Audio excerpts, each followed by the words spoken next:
Howdy, everybody, and welcome to another exciting episode of the Faab Five Campaign here on the Random Rhapsody Network.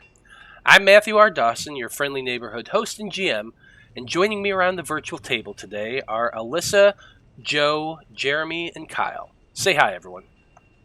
Hi. Hi, everyone. Howdy. Koines is actually out because his mom, her birthday today, and of course we can't fault him for being gone for that. So happy birthday, Patrice. Happy birthday.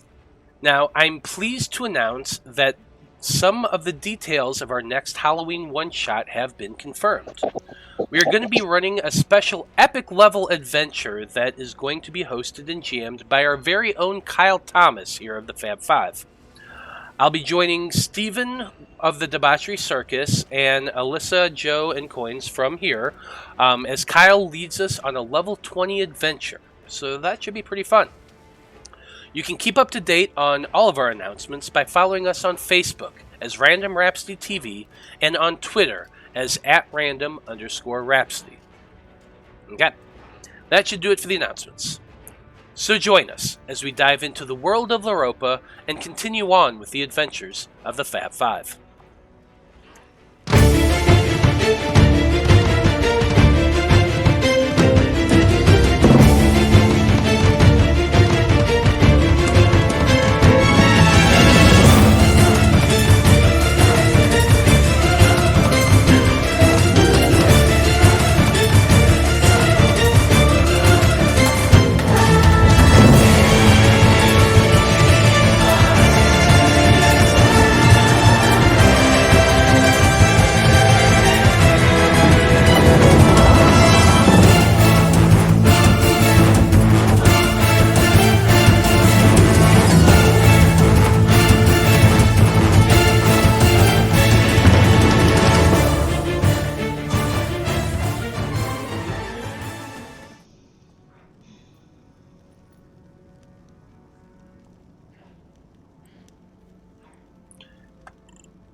And we're back.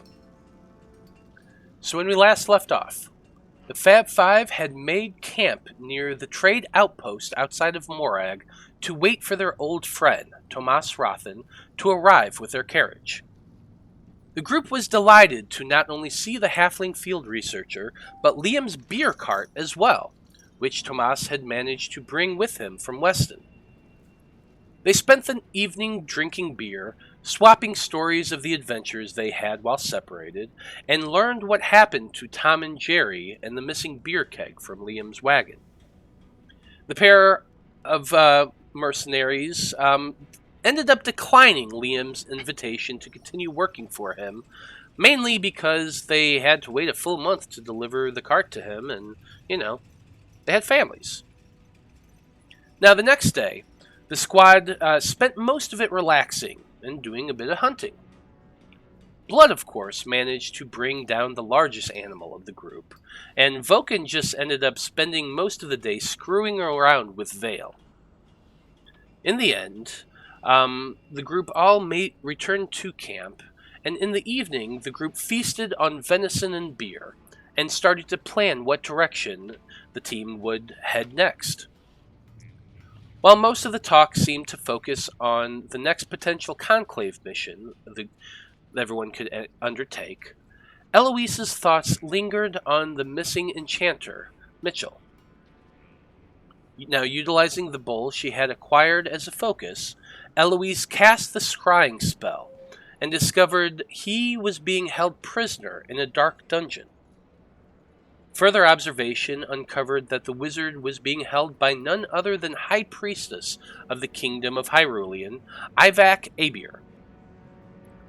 With the recent knowledge that Abir was also a high-ranking member of the Cult of the Dreamer, Eloise resolved in her mind to rescue the imprisoned man and cast a spell to divine that Mitchell was somewhere to the northeast of them. And so, Fab Five, with this new information, you all consulted your maps and discussed where the mage could possibly be held. You plan to collect your commissions in the morning while Tomas checks in with the conclave, and then regrouping again to leave Morag for your next destination. You all settled in for the night, some under Veil's impenetrable dome. God, I tripped over that word. While others under the clear night sky. But as you all began to drift off into your long rest, a question comes to each of your minds. And that question is, what is your favorite city or place in this world? And since Eloise, you rolled, why don't you go ahead and go first? Oh, well, my favorite place would probably just be me and my affairs homestead. Just in the middle of the forest and just really lovely and peaceful. But favorite city is kind of a big question because I really have only been to 3 so far. And I mean, one of them there was a big Druid genocide, and another one was full of wraiths. So, I guess Port Valena. Well, you've technically been to 4. You've also been to Morag. That's true. Where was Sigmund? What was that little You city? got the we big weren't- dino trolleys. Yeah. We weren't there very long. You went to Mhm. Laverin as well. That's 5. There you go. I'm still gonna say Port Valena. That's fair. Port Valena is a pretty good place. I like it there. Apparently, the other places didn't leave much of an impression. No, I guess not. Blood from a Stone. How about you? Well, obviously my favorite place would be back home, but up in the mountains just south of our village, there's caves dotted all over the mountainside, and if you just sit up there and at night, you can kind of see quite a bit of the Gentler Waste just spread out before you. And the desert really can be quite beautiful at night. I know to most people it seems like it's just a barren wasteland, but there's beauty if you know what if you know where to look for it. Indeed, there is. Perhaps we'll visit there one day and see it. Liam, you're up next. In my experience, all cities are about the same. Bunch of people, only concerned with the money. My favorite place, though, probably anywhere in the woods I could see the stars from. Nothing too complicated. Nice dry land would be a plus. That's fair. I like it. Okay. Necthros Veil, you're last. Well, obviously my favorite place is the library, but out of the places I've been so far, that town we were just in with all those dead bodies everywhere was very, very welcoming. Yeah, I could definitely see that as being your favorite place to have ever been. Just bodies littered everywhere. Oh, it was paradise. Okay. Okay. Love it. Well, Fab Five, as I said, you settled in for the night at your campsite not far from the road to Morag's Gate. Some of you are underneath Veil's dome, while others preferred to just sleep underneath the stars. Did you set a watch for the evening, or did you all just go to sleep? I went to sleep. I feel pretty safe out here. I mean, yeah, I suppose we would. We're not gonna, because we are outside.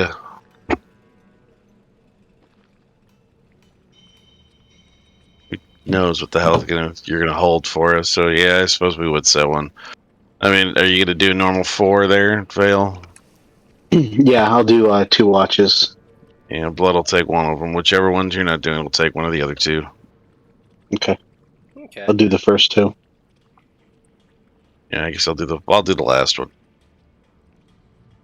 Yeah, Tomas will probably get up and take the last watch. He's got some work he needs to do anyway before he sets off in the morning. So, okay. Well, Necthros Veil. Your first 2 watches, the first 2 watches actually go by fairly quiet. Nothing comes down the road. No critters come up and bug you. It's actually fairly peaceful. But around the end of your second watch, right when you're getting ready to go wake up Blood, make a perception check for me. All right, that's a 17. It's kind of faint. It's a little hard to hear, but somewhere far to the north, you can hear a bit of a rumbling sound. It sounds unnatural, as though something might be moving. Okay. What's the other perception check for? That was Jareth. Oh, did you actually cast Jareth during that? I suppose you probably would have been able to. So that I had him. I had him up when I was doing my studying back in the library. Gotcha. He's been up. Yeah, I just haven't really used him. Fair enough. But yeah, you definitely can hear that rumbling in the distance. It's faint, but it does sound like something moving, something kind of big. Rockbiter.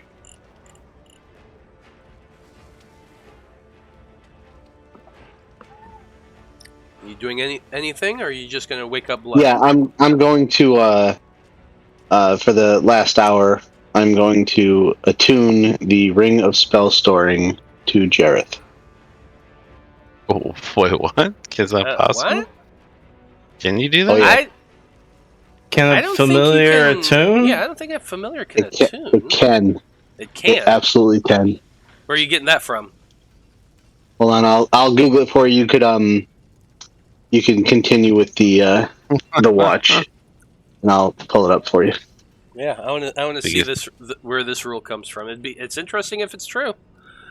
We'll find out. But yeah, Veil does wake you up eventually. Blood from a stone. Mm-hmm. And I guess he tells me about the rumbling. Do you? Where'd he go? Do you, Veil? I'm sorry, what was that? Do you tell Blood about the rumbling? Oh yeah, definitely. Okay, I say there's a little rumbling in the distance. It doesn't sound like thunder. Yeah. Well, I guess knowing that noise, since half our people are outside the hut and half are in, I guess he would probably take up a watch up high up on one of these trees, kind of keep an eye out for anything that's going to be coming close to him. Okay. Oh, shit. Move the circle and then... I guess I have to move the circle so I can get the blood. Jesus. There you go. There we go. Okay, so you go climbing up into a tree and settle yourself for your watch. Go ahead and make a perception check.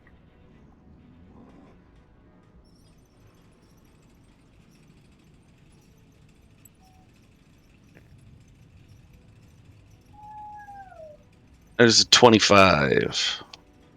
Yeah, well, since Veil told you what to look for, your keen tabaxi ears is listening in the darkness. Occasionally, you hear the sounds of animals, the hoot of an owl, that sort of thing. But about halfway through your watch, you notice that those animal sounds go silent. You wait for another 30 or so minutes, and you hear it too. A loud rumble, almost shaking, as though the leaves of trees are being rustled, but there is no wind.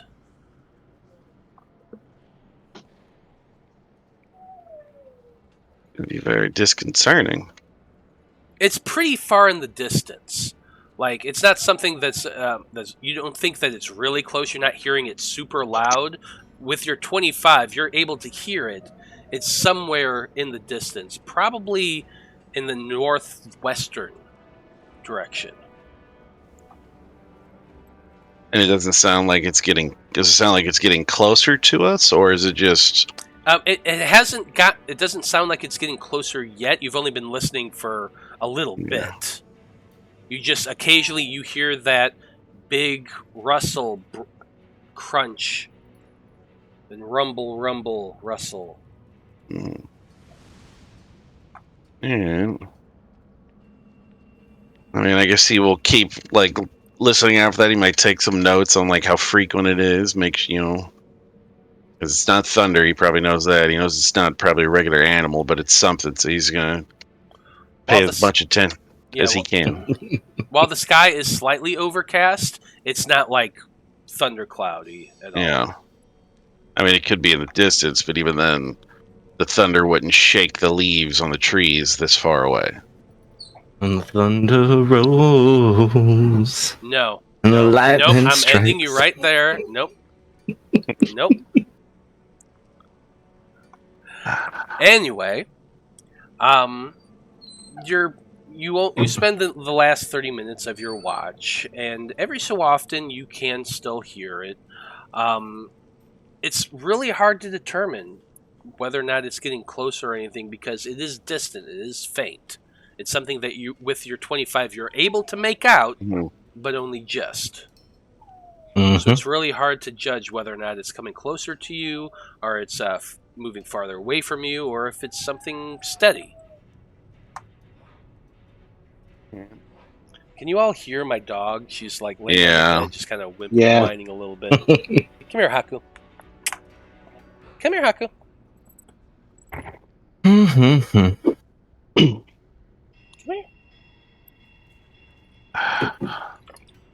Well, I guess if Tomas is taking the last watch, Blood would go down and kind of let him know what he's been hearing, where he's thinking he's hearing it from. Have him keep a watch, keep an eye out for it, keep an ear out for it. But just to be aware.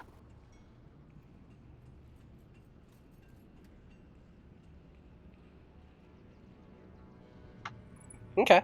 So you head down and wake Tomas up and let him know what you had heard. And he heads off, casting dark vision on himself. Moves off into the same tree, or by it anyway. He doesn't climb because he's a tiny little guy. But he sits against the tree and begins listening and spends the last 2 hours of his watch doing so. Eventually, he does wake your group up. He reports that he definitely heard the sound of it during that time, but nothing ever came close enough to your campsite to be able to see it. It's probably that giant purple worm. You know how big they are, right? Yeah, but is that purple worm going to be able to shake the leaves on the trees with no wind? If he's chomping down on Earth, burying himself, the massive beast, he could shake just about anything. I don't know. It's disconcerting. We were told that one's in the area. I wouldn't be surprised if that's what's it, but hey, maybe it's something even worse. This is our luck, so it is worse. Yeah.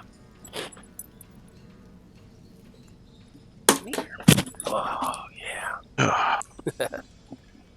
Hello, Haku. Yeah, I just had to put my dog on my lap for a minute. Sure. Well, eventually Tomas does, like I said, he wakes you up.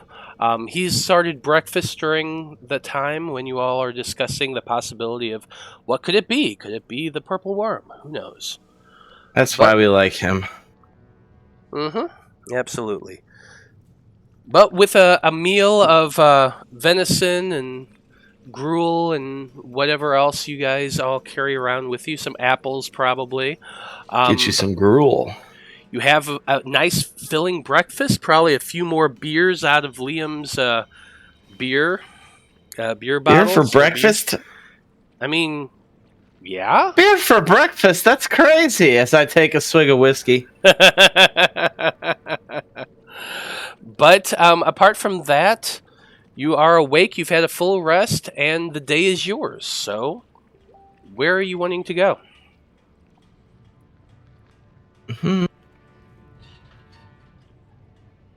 Well, we did have intention to go help Mitchell. Do we have a way of getting there?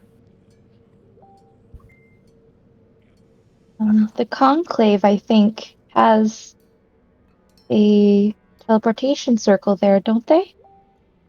No, they do.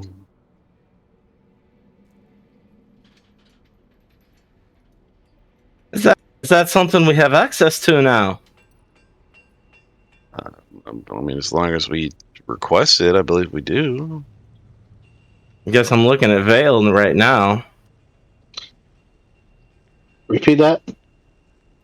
We're talking about access to the spell circles. Yep, that's in the conclave. Yep, we can go. And the one, I guess, the city we're going to go to has one. Correct. I just threw up in the chat what I found as far as companions or familiars and Jeremy Crawford. Alright, I'm taking off Butterbeer, so for the next hour, everybody has a +1 to charisma and perception checks.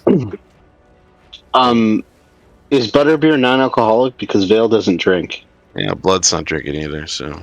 Alright, then I will do 2 less.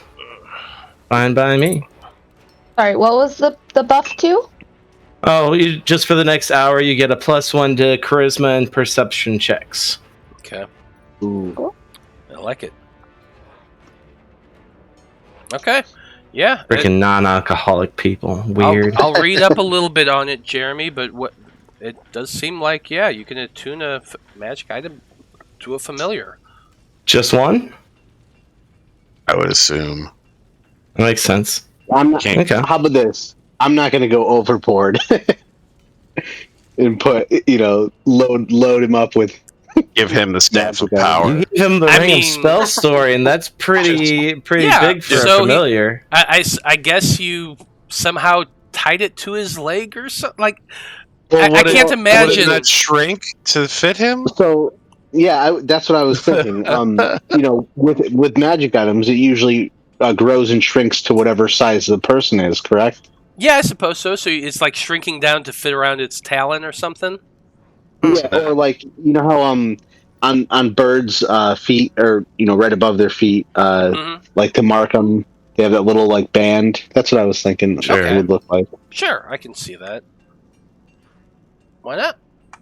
And now I'm picturing the owls of Gahul with their fucking little metal talon claws they were wearing in that movie. All right, good. Are you saying? I'm looking at this and I'm saying right now, just for the record, if that thing poofs out of existence and someone else catches your ring, I'm saying I told you so.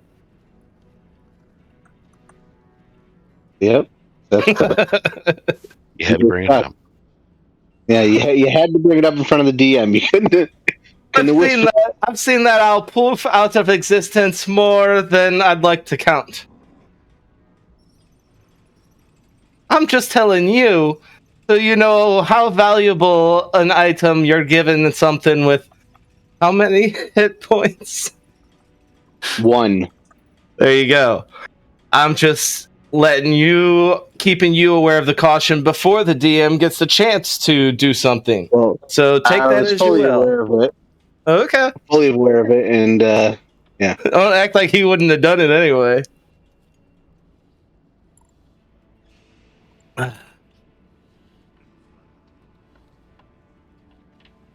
So anyway, Anyway, you've attuned your ring of spell storing to an owl, and the rest of your group has kind of eaten and gotten themselves ready. And Tomas does say, "I'm gonna go head into Morag and check in with the conclave and debrief with them. Where should I meet you all when I'm done?" here sounds about nice. Don't you think? We should be back by the time he gets back. Well, if we're going to use the conclave circle, then we kind of have to go there anyways. So we could meet him there. The only problem is, Tomas, that Liam can't really go back in the city. Oh, really? Yeah, the whole Bradfordshire thing. Yeah, Yeah, them being sister cities and all, or whatever you want to call it, took offense to maybe that being partially my fault. But the fact that we went back, we stopped it, we rectified it. I think he just said, "Please don't force me to arrest you by sticking around." I don't think he really wants to. The captain of the god. I think that was the case. I think he was just like, you know what, shit happens, but you did what you could to fix it. I mean, Is the way I got out of it. And he was just saying, don't force me by sticking how around. long does it take to travel from here to the conclave within Morag? Probably a couple hours. Oh. Nope, polymorph would only last one. Well, what about that? Sure, if I just take the trolley straight out to the city, it'll be fine. I might need another hat, though.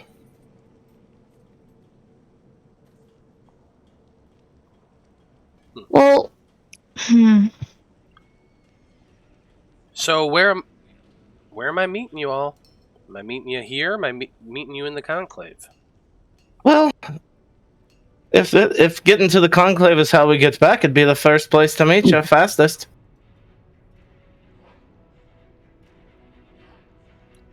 Veil, do you need to be in the conclave to cast the spell? So Vale walks forward after everyone's been debating this time. He holds his hand out and he counts out how many people do we have here? 5? 1, 2, 3, 4, 5. Oh, 6. Well, technically there's 7 right there, but Voken's not going with you, so it'd be 6. Okay. well, and neither is Apollyon. Apollon's gonna stay to guard the cart. Stuff. Okay, so yeah. Apollyon's staying in Morag to watch the carts? Yeah. If he changes his mind, he can always go into the conclave later and ask get to sent. join you. Yeah. That's true. That is true. So Vale holds out his hands and says, just this one time, everyone cough up 10 gold pieces and I could make a teleportation circle right here. Oh. He's just getting his the money he spent on the chalks infused with gems. It's not an expensive spell. It's about 50 gold pieces per time, but for everything he literally drained almost all of his Sure. cash flow. So he's got to acquire it back some way. Yeah, I give him 10, no problem. You need me to pick you up some more of that chalk while I'm in Morag? Or do you got plenty? So I've got enough for... let me double check on my list. As soon as it loads. So just so I understand this, you making one here means we can yo-yo back to this spot. Is that what you're saying? No. From what I understand, it's a one-way trip. Oh, okay. Yeah, I was just curious. All right. This isn't established. Certain spells, like Magic Circle, if you cast Magic Circle in the same place for a year, if you etch it into a place, you can keep using that circle. It attaches an anchor there. Mm-hmm. So, but what he's doing is doing a one-time teleport to an already anchored point. Okay, just getting some clarification. Yeah. That's what he's doing with this spell. So how many uses can you do, Vale? I've got at least. I want to say at least 5. My sheet's not coming up. I have to probably gonna have to restart this. Fair enough. We really need to start looking into switching to a different OS. I feel it's my computer too, though. It's pretty doesn't have as much memory juice. Yeah, even though it's new and I only use it for this. Well, I wouldn't say new. It's about 2 years old. Fair enough. Anyway. Well, Tomas will hand over his 10 gold to you. And he says, I'll see if I can snag another one of those chalks while I'm in the conclave. Yeah, I'd appreciate it. The more the merrier. Can never have enough, Okay. He gives you all a nod and begins making his way towards the Morag gate. It takes about you guys camped a little ways away, probably about a half an hour walk from the gate. So he heads in that direction after bidding you all adieu. The rest of you have a few things to do before he returns. So who's heading into Morag? To Fucklerals! Absolutely. Hey, Eloise, and I hand her another 10 or 20 gold. Yeah, I'll give her 20 gold. While you're heading in there, could you grab me another hat? Sure, what kind of hat? Your choice. Something maybe similar to last time, maybe different. Okay. What's the primary focus of this hat? Just to keep, the sun out of your face? Or is it to, cover you to give you some, an anonymity? A little of both would be nice. Okay. Wait, I have a quick question. So, am I not casting this teleportation circle? Not You right will. this second, later. Yeah. But once right. we come back. Well, if we're all... Oh, Liam is not going to Morag. No. Okay, I guess I'll hang out here with you. Okay. And Apollyon. Don't forget Apollyon. Yep, He's there Apollyon. too. Apollyon will be Holy. hanging out too. Oh, yeah! Okay, so Apollyon, Liam, and Veil are going to stay at camp and watch the carriages and the horses, while Blood, Eloise, and Voken and Tomas all head into Morag. It takes a little while. You know how Morag functions, and there's bureaucracy to it. So you walk 30 minutes to the gates of Morag. You stand in line. It takes you a little while, but eventually you make your way through, telling the guards that you're here on business.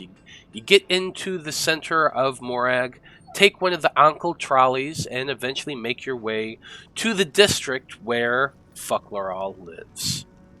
Now, Fuckleral, of course, lives in a far corner of the merchant district of Morag. He lives in that tall spiral tower with pipes going in and out of it at all sorts of weird angles. And it's smoke billowing out here and there in various colors. Pretty. You make your way inside, and as you open the door, the chime dingles a little bit. But once again, as you look back, there is no bell up there on the door. Fuckleral is sitting there behind his little counter. His feet are in the air, and he's actually hanging upside down as you all approach. Literally hanging upside down in the air. He kind of twists as he sees you and says, what? Where you come from? Sure. We walked in. Oh, is that what that was? It's your bell. What? It's your door. Don't you? Never mind. Are you supposed to be like this? Is this normal for you? And he's pointing upward, and he's very feebly pointing towards his leg, and he's like, experimental thing I've been working on. I can't do a sit-up to reach it. Could you? How high up is he? He's about 10 feet up. You could reach him right. as you go up, and as you get closer, you do see a small bracelet attached to his leg. I guess is the bracelet somehow connected to what's?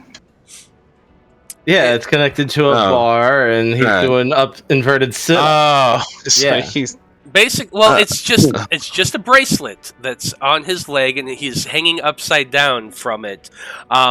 He's pointing at it. He's like, "Yeah, hit the button on the left side and twist, and Twist it right there. No, there, Blood, there.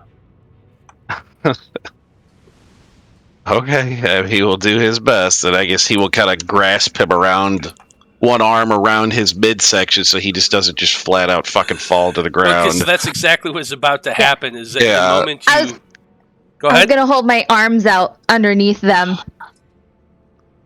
Yeah, because the moment you start twisting and fiddling with that, it just snaps open and he falls. You both are. He's gonna kind of hold on to him as best he can, and I guess at least prevent him from just dropping like a stone. So Eloise or Voken can easily be there to catch him. Yeah. You do manage between the two of you to catch him before he falls, though you do land on your butt, Eloise, from what little weight he has. And he just kind of climbs up, and he's kind of there climbing up on your lap. He's like, "Oh, you're softer than I thought you'd be." Is this a successful experiment of yours? I take it. Probably not. He kind of holds his hand out for it, just looking up at you expectantly. This is a little old man. Just keep in mind, this old gnome, he barely has any hair other than looking like Doc Brown in the back, and his face is bright red from hanging upside down for so long. Like you're just watching as the blood start to drain down from his face. Oh, you're gonna want to drink some water? That's gonna give you a headache. He'll take his hand and help him to his feet. Oh yeah, he's definitely wincing as he's getting up, and he snatches the anklet back from you, and he sets it aside very gingerly on the counter. And he's like, "Oh, thanks. I kind of dizzy. I'm not gonna lie. What? Why are you here? Not that I don't appreciate it, mind. You have something for us? We ordered some things from you. He just looks blankly at you as he's trying to blink his vision away. Eventually, he does. Crossbow. Crossbow. And my braces. Oh yeah, I remember that. And he walks over to his little workbench halfway through in the middle of the shop. And he kind of beckons you all to join him. Now, the first thing he picks up is the hand crossbow. And he lifts it and he points it directly at you, Eloise, as you're walking towards him. He's like, "Now this thing right here," and he points right at you, all dramatically. And he doesn't fire it, thankfully. But for a second, you thought he might. My dog's over there whining at the door. Give me 1 second. Better make sure there's no skunk out there. Mating season. So how does Eloise react to Fuckleral pointing her weapon at her? I have a really fascinated look on my face, trying to see what he's gonna show me. Gonna show you a bolt of the face. Yeah, no. Yeah. Apparently, that's I imagine Blood would have had a pretty quick reaction to that. His weapon probably, yeah. I figure your hand's on your, in quick draw position, yeah. Oh, it's probably there most of the time. But yeah, he definitely would have just been like, "Oh, what you doing there, old man?" I could see Blood just walking through a town. There's so many people. He's all like, "Quick draw, quick draw, quick draw." Who wants a quick draw? Just He doesn't want to look too eager, but he's definitely he's probably got his. Well, I'm not gonna say he's got his hand resting on it all the time. He's got his head on a swivel. He could get to it rather quickly. all right. So Eloise was impressed, and Blood's hand is in quick draw position. I won't kill him. Can't hear you, Matt. Oh, sorry about that. Yeah, so with him pointing that crossbow at Eloise, he kind of smiles a little bit as he notices Blood just hand there ready to quick draw. He says, "This thing here was pretty fun to make. Now I've enchanted this so that when you fire this weapon, now first of all, it'll create its own ammunition. Ooh. But when you fire it and you manage to make a hit, you can do a second shot really quickly. And so what this functions as, it's a very special weapon, which I'm going to show you right here. And the enchantment did what again? I'm going to show it to you. Oh, sorry. It's a, you should now all have it in front of you. It's the repeating shot crossbow. It's a +1 weapon, and when you can use it to make a ranged attack, it ignores the load property. If you load no ammunition into it, it produces its own. And when you fire and on a successful hit, you can use a bonus action to immediately fire a second shot. You can only do that if you hit.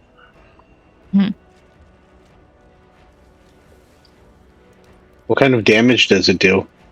Probably regular crossbow damage, I would think. +1. Piercing. It's Magical piercing damage.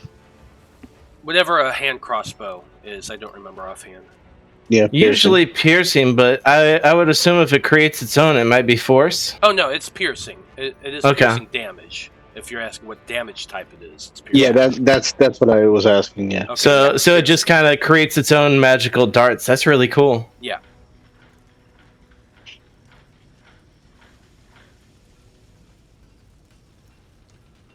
So there you go. Now here, this next one, and he picks it up, and when he picks it up and holds it out, it looks like just your standard leather bracer, made very well. It's there's very fine tooling on it. He is absolutely a master craftsman. But as you look closer, you can see the mechanism hidden underneath on the inside of it. And what he hands you is the hidden dagger. Yay! So this is not a magical item in and of itself. This is actually created with tinkering as it is a hidden mechanism that, when triggered, releases a spring which extends a dagger, a blade, a stiletto, if you will, out from it for attack purposes. But it cannot be thrown, obviously, because you know it's attached to you. The design of the weapon is fashioned so that the blade itself can be removed and replaced with others. Now, it takes a full round to do this because it is complicated. You have to take off the whole thing and do it. But you can swap out the blades. So it comes with two. One of them is a standard blade, and that's what's attached to it. And he shows you how to put it on and how to move your wrist to hit a little hidden lever on the top. And once you push your hand backwards, that's when the blade shoots forward. Does that make sense? Mm-hmm. Now it has a second attachment with it that he says. Now this I kind of figured you might be the type to use this sort of thing, so I was inspired a little bit. But, and he shows you there's a little area where you can insert a vial into it. And he says, now, when you stab with this, the force of it sends the poison through this needle, and you notice it's hollow here at the tip. And so it sends the poison out into there.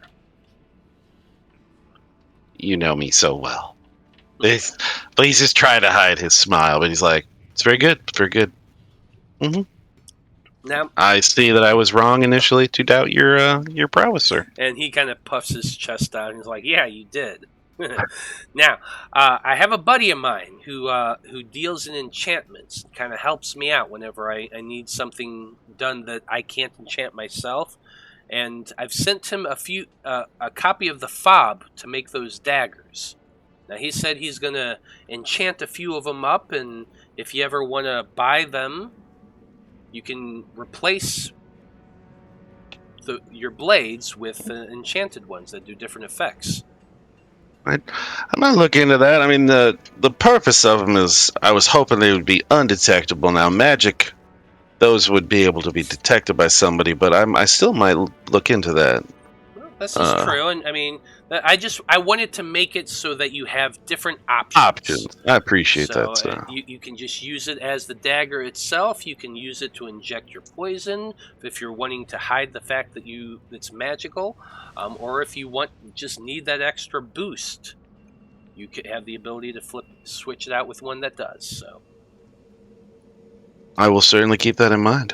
Would I come back to you for that, or would I go to your friend, or? Oh no, you don't need to go to me. Head to, and I'm just looking here. Head over to Gilther's Fortune. Gilther Battlehammer. Yeah. Oh, okay. Yeah. Yeah. So, we did quite a bit of business with them. So yeah, I think that won't be a problem. Well, he helped me enchanting up the crossbow that I made there, so he does good work.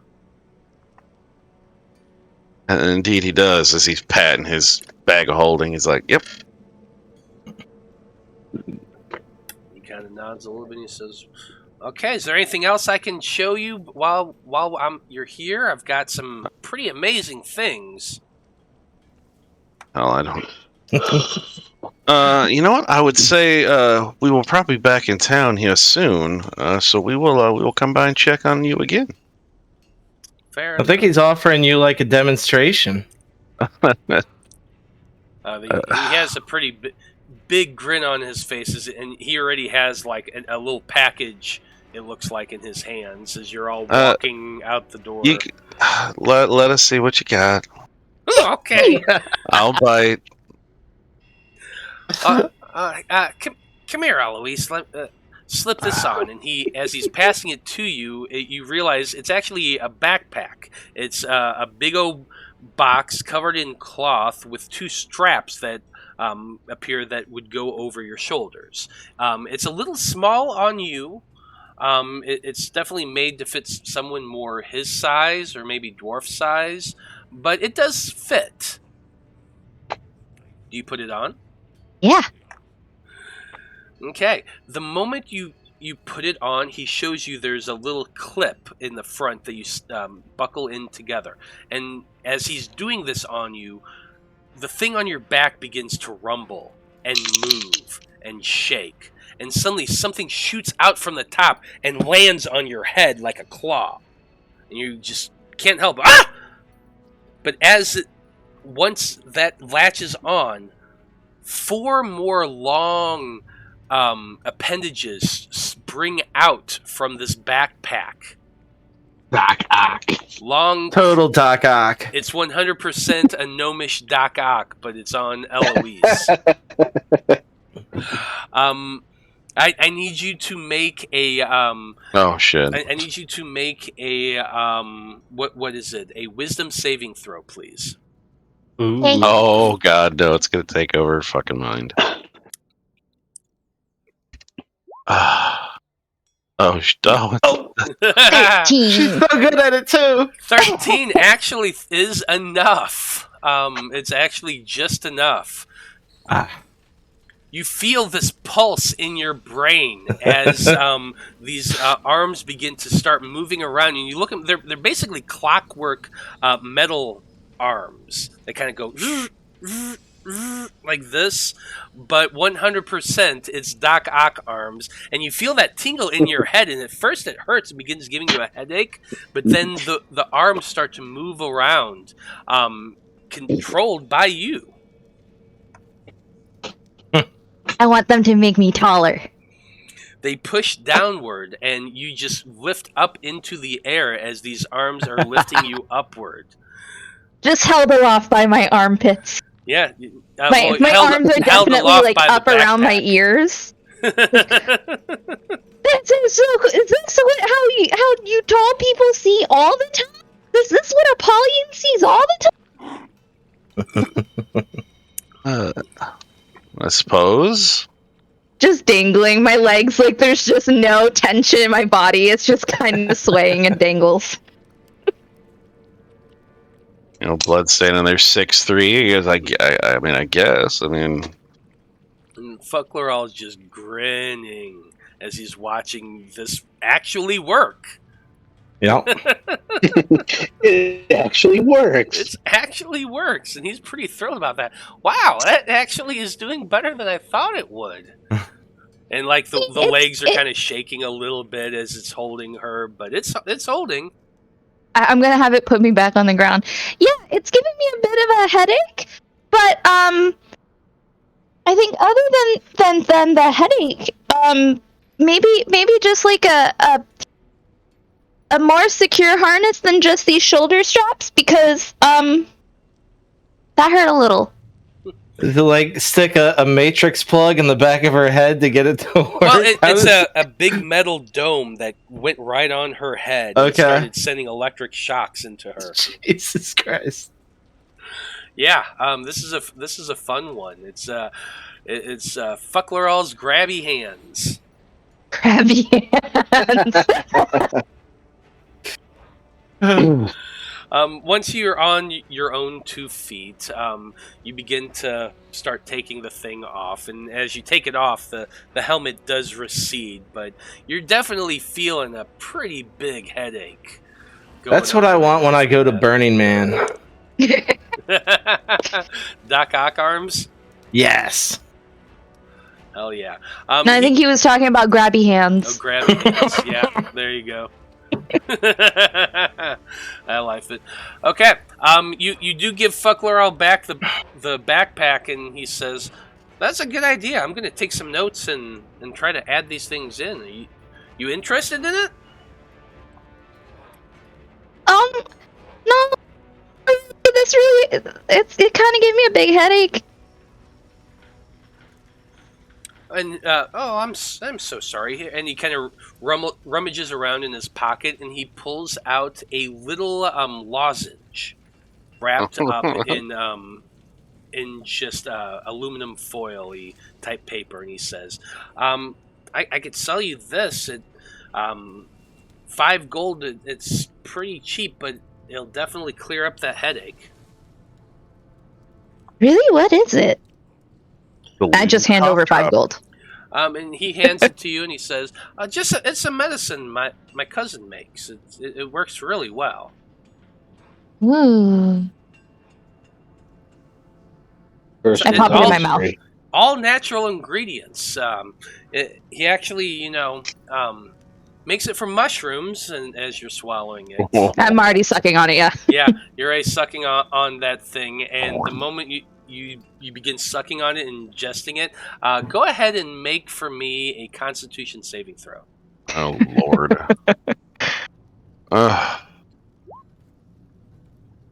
Oh, that one. Ooh, Her great. eyes dilate, full, like that scene in Jurassic Park. Just go, boom. I have no more irises. And you Just sclera and see pupil. everything, Eloise. The air is fuzzy. You see color and sound. And your headache is immediately gone. Like, just that migraine that was starting to push, the moment all the receptors in your brain begin firing at once, and the headache is just gone. So it was my turn with the magic mushroom and the synesthesia. Yeah, Cool. It is 100% that, just in a much more concentrated form.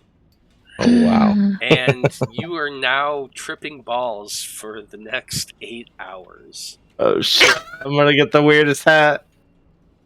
8 hours. I was already going to make sure that happened, but now it's definitely going to happen. And Fuckleral just kind of looks up at you, and he's grinning, and he's like, "Your headache gone?" Your voice is such a pretty green color. Look at that. Feel free to step in any time, Blood. You, dude, she could be a handful when she's not high. What did you do to her? It's just my migraine medication. I usually only suck on it for a few minutes, and I put it back in. But she just went all for it, and I gotta say, I'm super impressed. Yeah. God, Oh, we've your only got... voices! They're dancing together! Oh, I bet they are. Maybe we should get going. Well, we Look at got to the buy a new... orange and the green! Oh, I bet it's great. We got to go buy a new hat for Liam, remember? Don't Oh, you it want to buy looks an like interesting hat? autumn! Oh, if you need a shit. hat, I've got plenty of hats. Oh, what do they... Wait. What do they do? Oh, all sorts of things. I've got some pretty interesting ones. Do they just sit there and act as a hat, or... Because I think that's what he's wanting. That's kind of boring, don't you think? Oh, trust me, you have no idea, but I don't know if Eloise he just wants starts his hat dancing to with do- your voices that Well, she's look. seeing. Give me a quick rundown on something that's simple, and we'll see where we can go from there. Okay, and he's like, okay, let me see here. And he walks over to a shelf nearby and kind of rummages through it, and he pulls out what appears to be a black leather hood. That's Okay. and he says, "Here, you seem to like wearing hoods. Attach this to your cloak." And he shows you there's two pins on either side that can just attach to your lapels.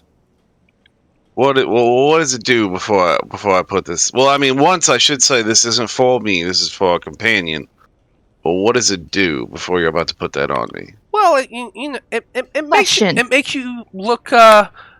It helps to conceal who you are, which I figure sometimes can be useful. Is Vulcan with us?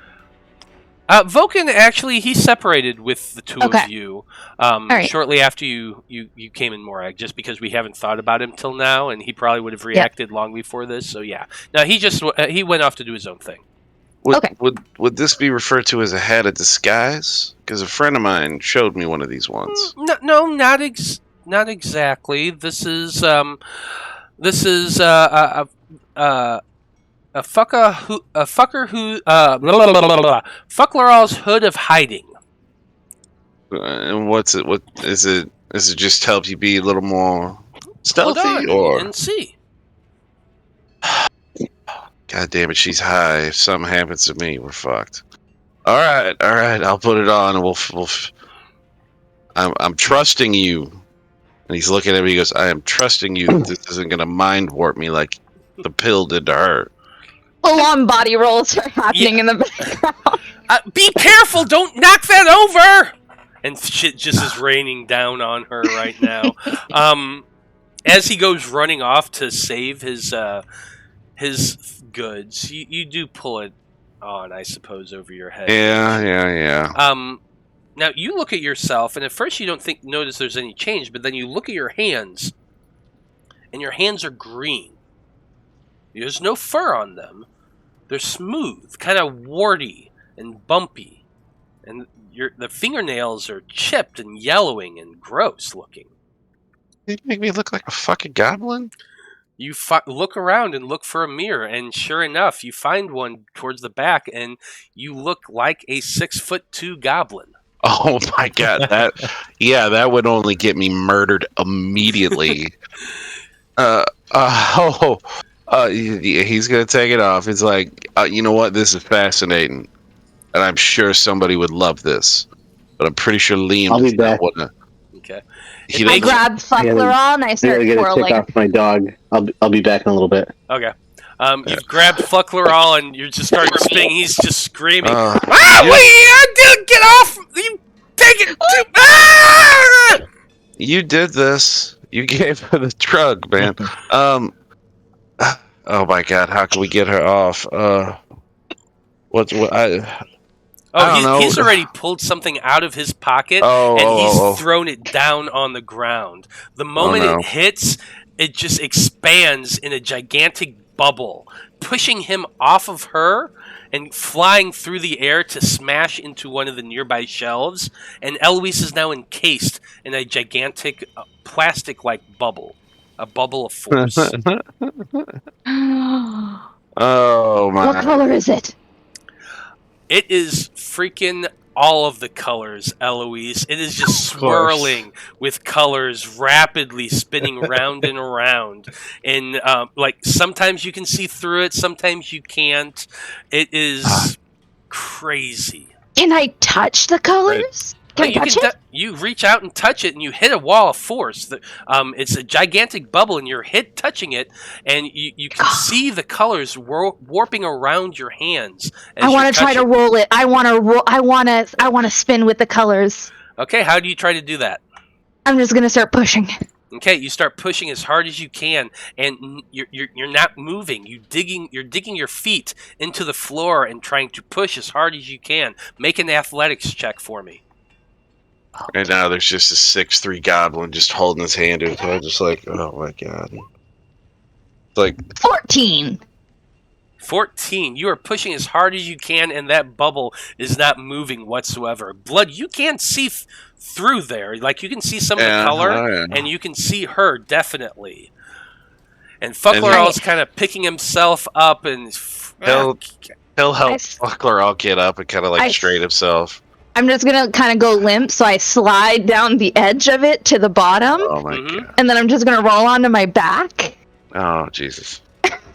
And start fishing. Just making, like, I would be making snow angels, but sure. As Blood's just looking at the sending stone in his hand, realizing Eloise has the other one. This thing is fucking worthless.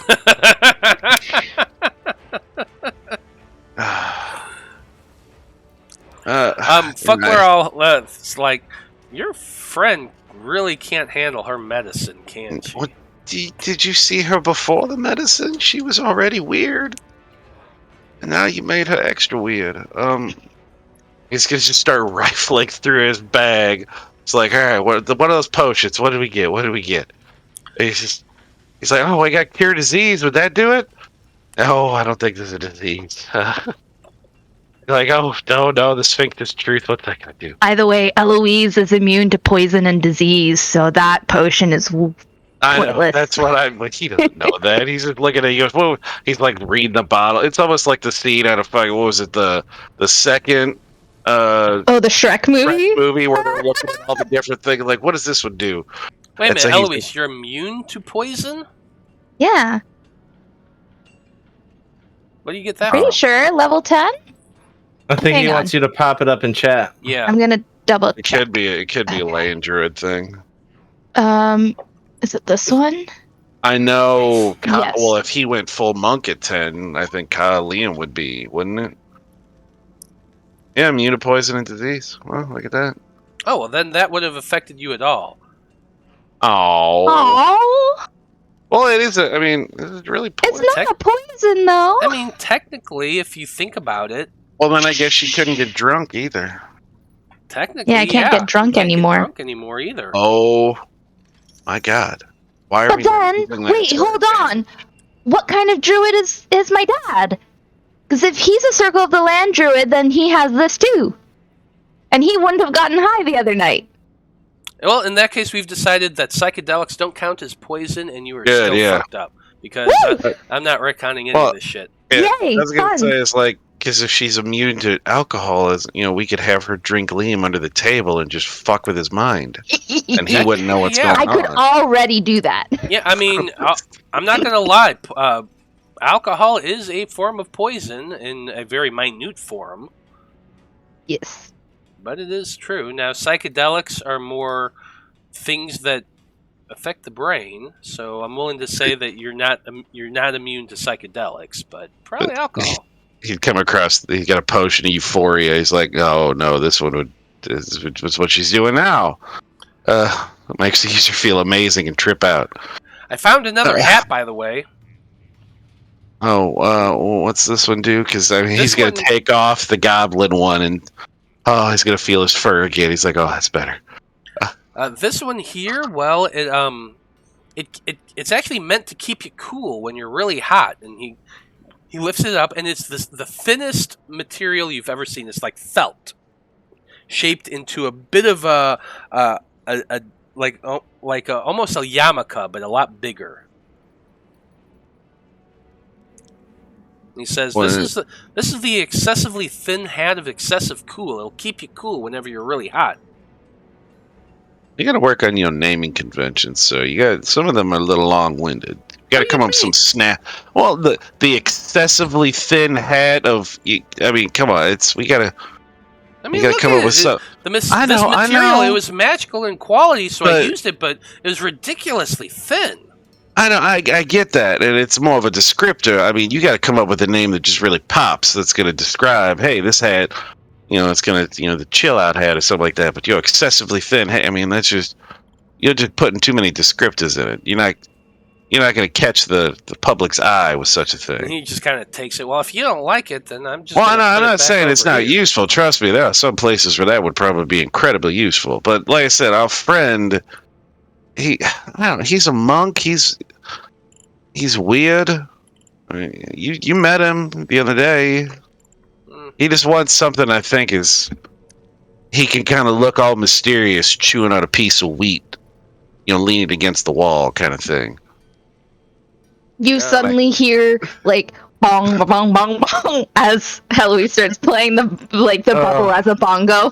my- Yeah, it definitely works. How long is that lozenge gonna work? She swallowed that whole thing? Yeah, she did. You might want to leave her here overnight. Oh my God, overnight is. Well, we had planned on going somewhere. Well, at least I mean, I don't know her. I don't know her metabolism, but most of the time, no matter how much you take, it lasts for about 8 hours. I was just saying, because maybe it's someone of your stature, because you are a smaller gentleman than she is. Well, I only take a few licks. And she went for the whole lollipop. I see. Okay. Well, yeah, I will figure out some way to take her. I guess we could take her back to the fuck dungeon. The Blood's her probably heard about. He goes, I guess we go back there. Seems like she'd fit in just perfect there. How far from this office, like it's his shop, is the Conclave? It's actually about a 30-minute ankle ride from the district. Is there a station for such? Oh my God! Because then she's gonna see the fucking creature. I'm sorry. Did I just derail this campaign? At least the episode, I think. Yes. I don't think we're getting out of Morag tonight, guys. So that's. Yeah, he'll brave the thing to get out there, so he can at least go find. Well, I guess did we know where Vulcan went? Vulcan, I mean, he split off. Yeah, Do he we split know? off with a group. He told you all that he was gonna do some looking while you were in Morag, and he was gonna catch up with you in about an hour or so at the Conclave. All right, well, yeah, then he'll do his best to get her to the Conclave. As high as a kite as she is. See, this is... I am not... I'm just dancing. I don't smoke weed, any of that stuff, but I have been around people who have been incredibly high or drunk, and it is so much not fun being the babysitter of somebody who's blitzed. So You're crying about your mission before you even do the mission, all right? So just stop bitching about it. You know what you're gonna do. We're gonna make for the Conclave. Just Maybe dancing. somebody could do a fucking spell on her to remove this. The spell And then I'm gonna itself, I'm gonna put both my hands on each side of Blood's face and be like, "Did you get that? You're so soft." Oh my God. and she's now rubbing your cheeks and just scratching I'm gonna go to try and rub my face on against his. He's just thinking, oh, okay. Thank God Liam's not here to see this. I'd have explaining to do. I feel like Liam would just be laughing. Probably. But the Fuckleral be like, definitely is. Blood just be hold his hands up. He's like, dude, I ain't touching her. I mean, hands are up. Hands are up. Fuckleral just laughing his ass off. He's like, Just, this is... Thank you for this, by the way. take responsibility, take her by the hand, and guide her where she needs to go. She'll have a lot of fun. It'll be fine. Let's make for the conclave. Now, without riding the Ankylosaur, how long is it going to be? It would probably take you a good hour and a half to 2 hours. Oh my god! All right, we'll get on the. That's the whole point of the Uncle Trolley. This is a big fucking capital city under a mountain. We'll get on the trolley. He's going to be looking for everything he has that's colorful to distract her from that, so they don't make a scene and get arrested. Ooh, Eloise, as you're being led away from the store, you just hear Fuckleral cackling in the most evil way possible as the two of you leave his store. Blood begins leading you, and as this is happening, you're just seeing everything in full spectrum 4G quality. The colors are swirling about you. The sounds are crunchy and mesmerizing. And he keeps pulling you along, but everything is wonderful and beautiful and amazing, and you can't help but stop and stare at it. Oh my gosh. Do you see that banner? Oh, it tastes like breakfast. Wait. I'm not going to even go there. Let's just get on and let's keep moving. Okay. Can't have distractions. No distractions. Oh, there's tons of distractions. I know. Yeah, he almost wants to get those things you see like racehorses wear the blinders. He's almost wishing he could put a pair on her right now. What are you doing, Eloise, as Blood is leading you towards the Uncle Trolley? Oh, if he's holding my hand, I'm using it to twirl.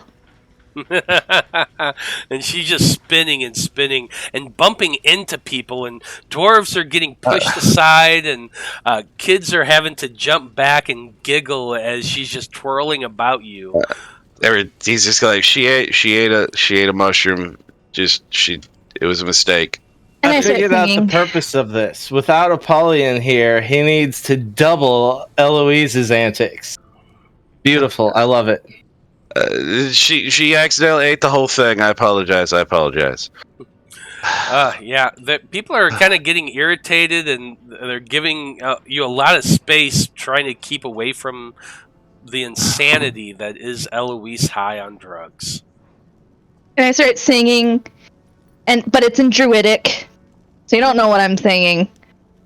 But over the table, it is a very bawdy tune that she learned from her father the times that he was drunk. But it's just like a really fun and jaunty melody. And she's singing at the top of her lungs as Blood, you're trying to drag her down the street towards the trolley station. People are staring, they're pointing. Anytime you bump into someone, they get irritated, for sure. It's not too terrible. Well, you need to roll that at disadvantage, I feel. Oh, alright, fine. Watch, it's going to be a nat 20. You're high as balls. Oh, Whatever. It's not. It is not very great. It is not very great at all. But she thinks it is. Which makes it even better. So colorful and so beautiful, and as the notes are, the colors are dancing. They're dancing in such like a way that just, it tastes like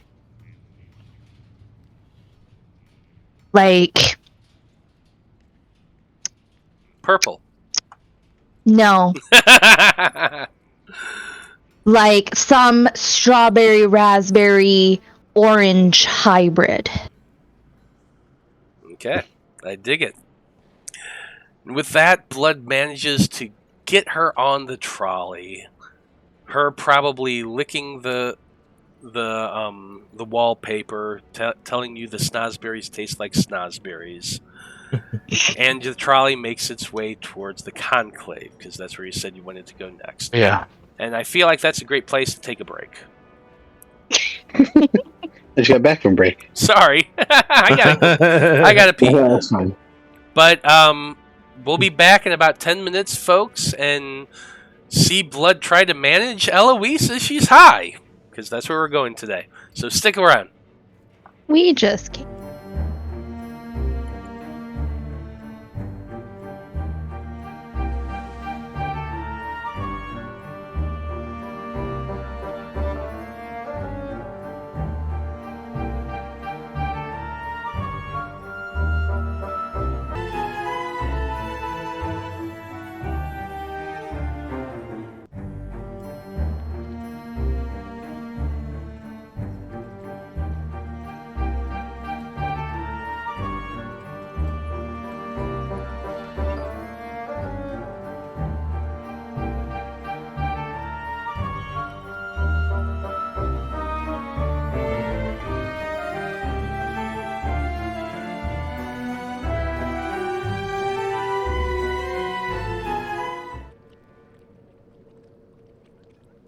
Welcome back.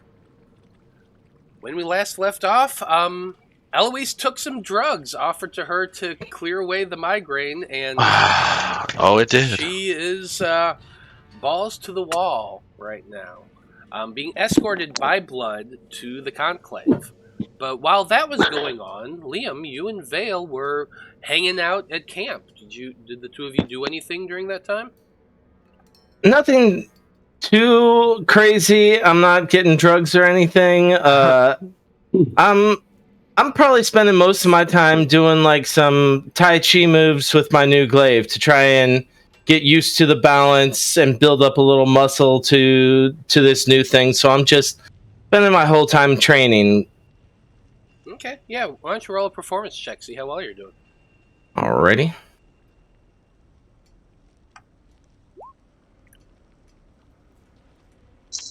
Yeah, pretty 17. good. Yeah. With the 17, I'd say you're starting to pick up on the weight differences in this weapon. You're starting to get the flow of it a little better, and I'd say, yeah, that's a success. You're doing pretty well with your new weapon. What did you have anything you wanted to do, Vale?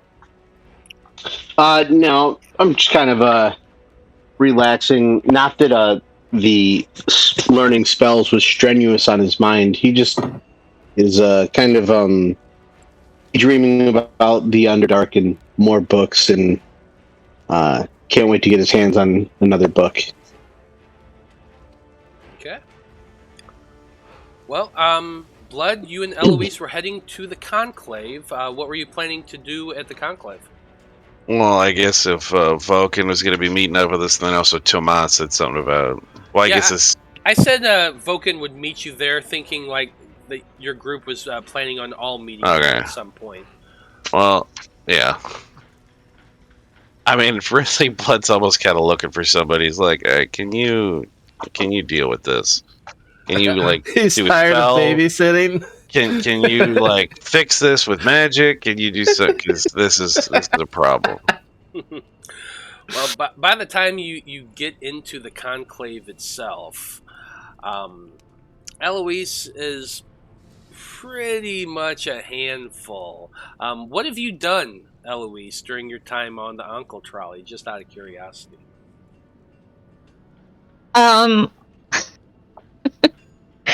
So once the trolley started moving, because I'm thinking it's probably not the smoothest ride. No, not really. Yeah, she is convinced that there's a giant earthquake and the mountain is falling down.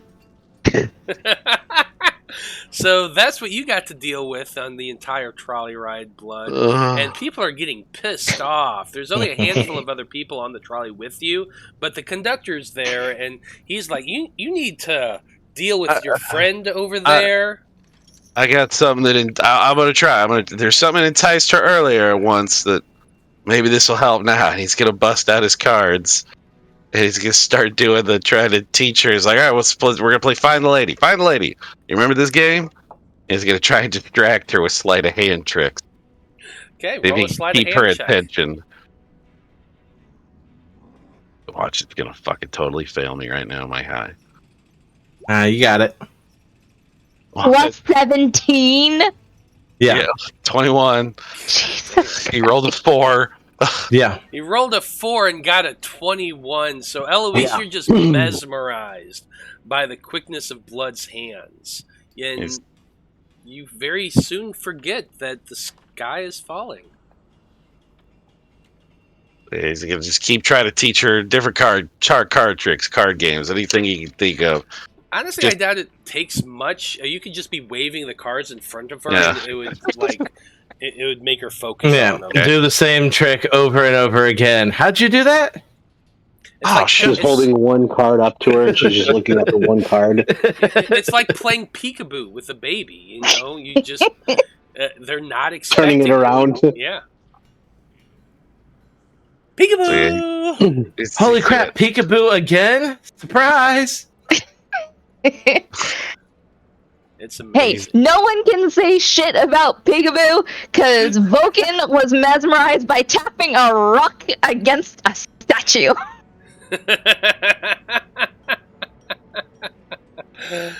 But with Blood and Eloise playing peekaboo on the trolley, you eventually make your way to the conclave. Was the whole group planning on going there, or were you heading No, back I to think we were supposed to meet them back outside. Okay. Yeah, otherwise we would have gone.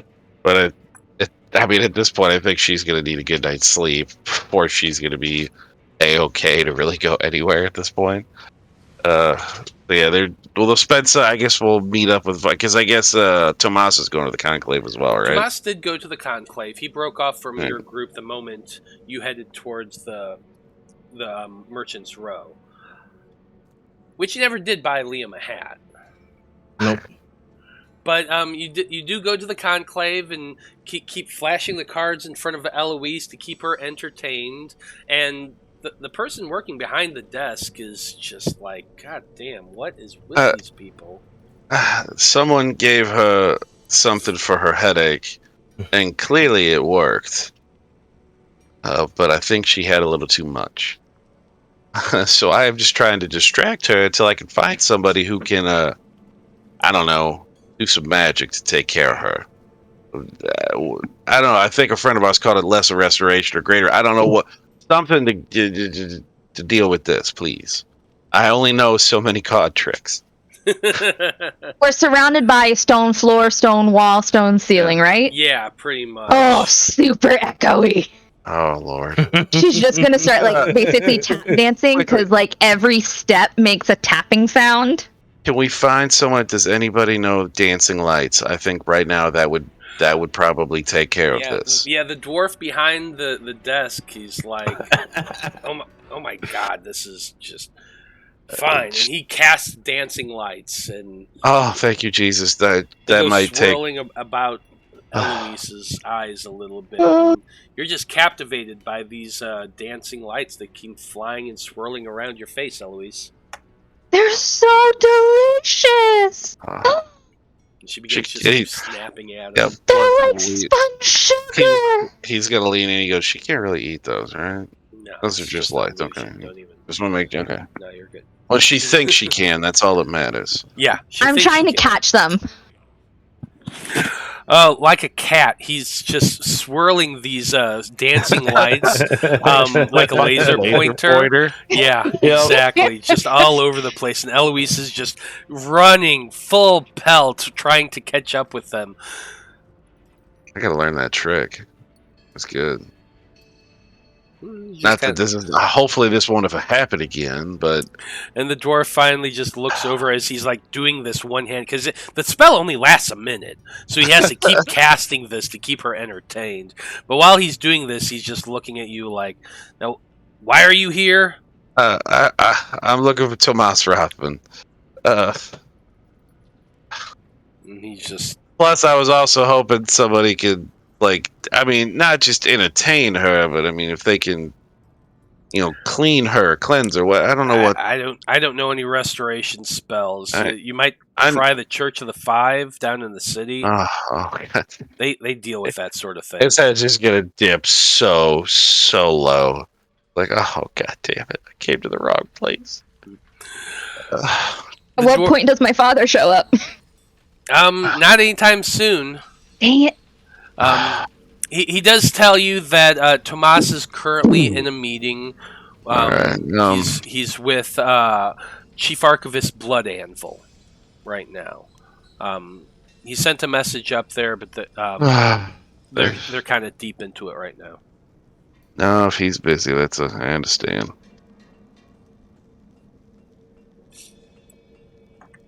Alright, well.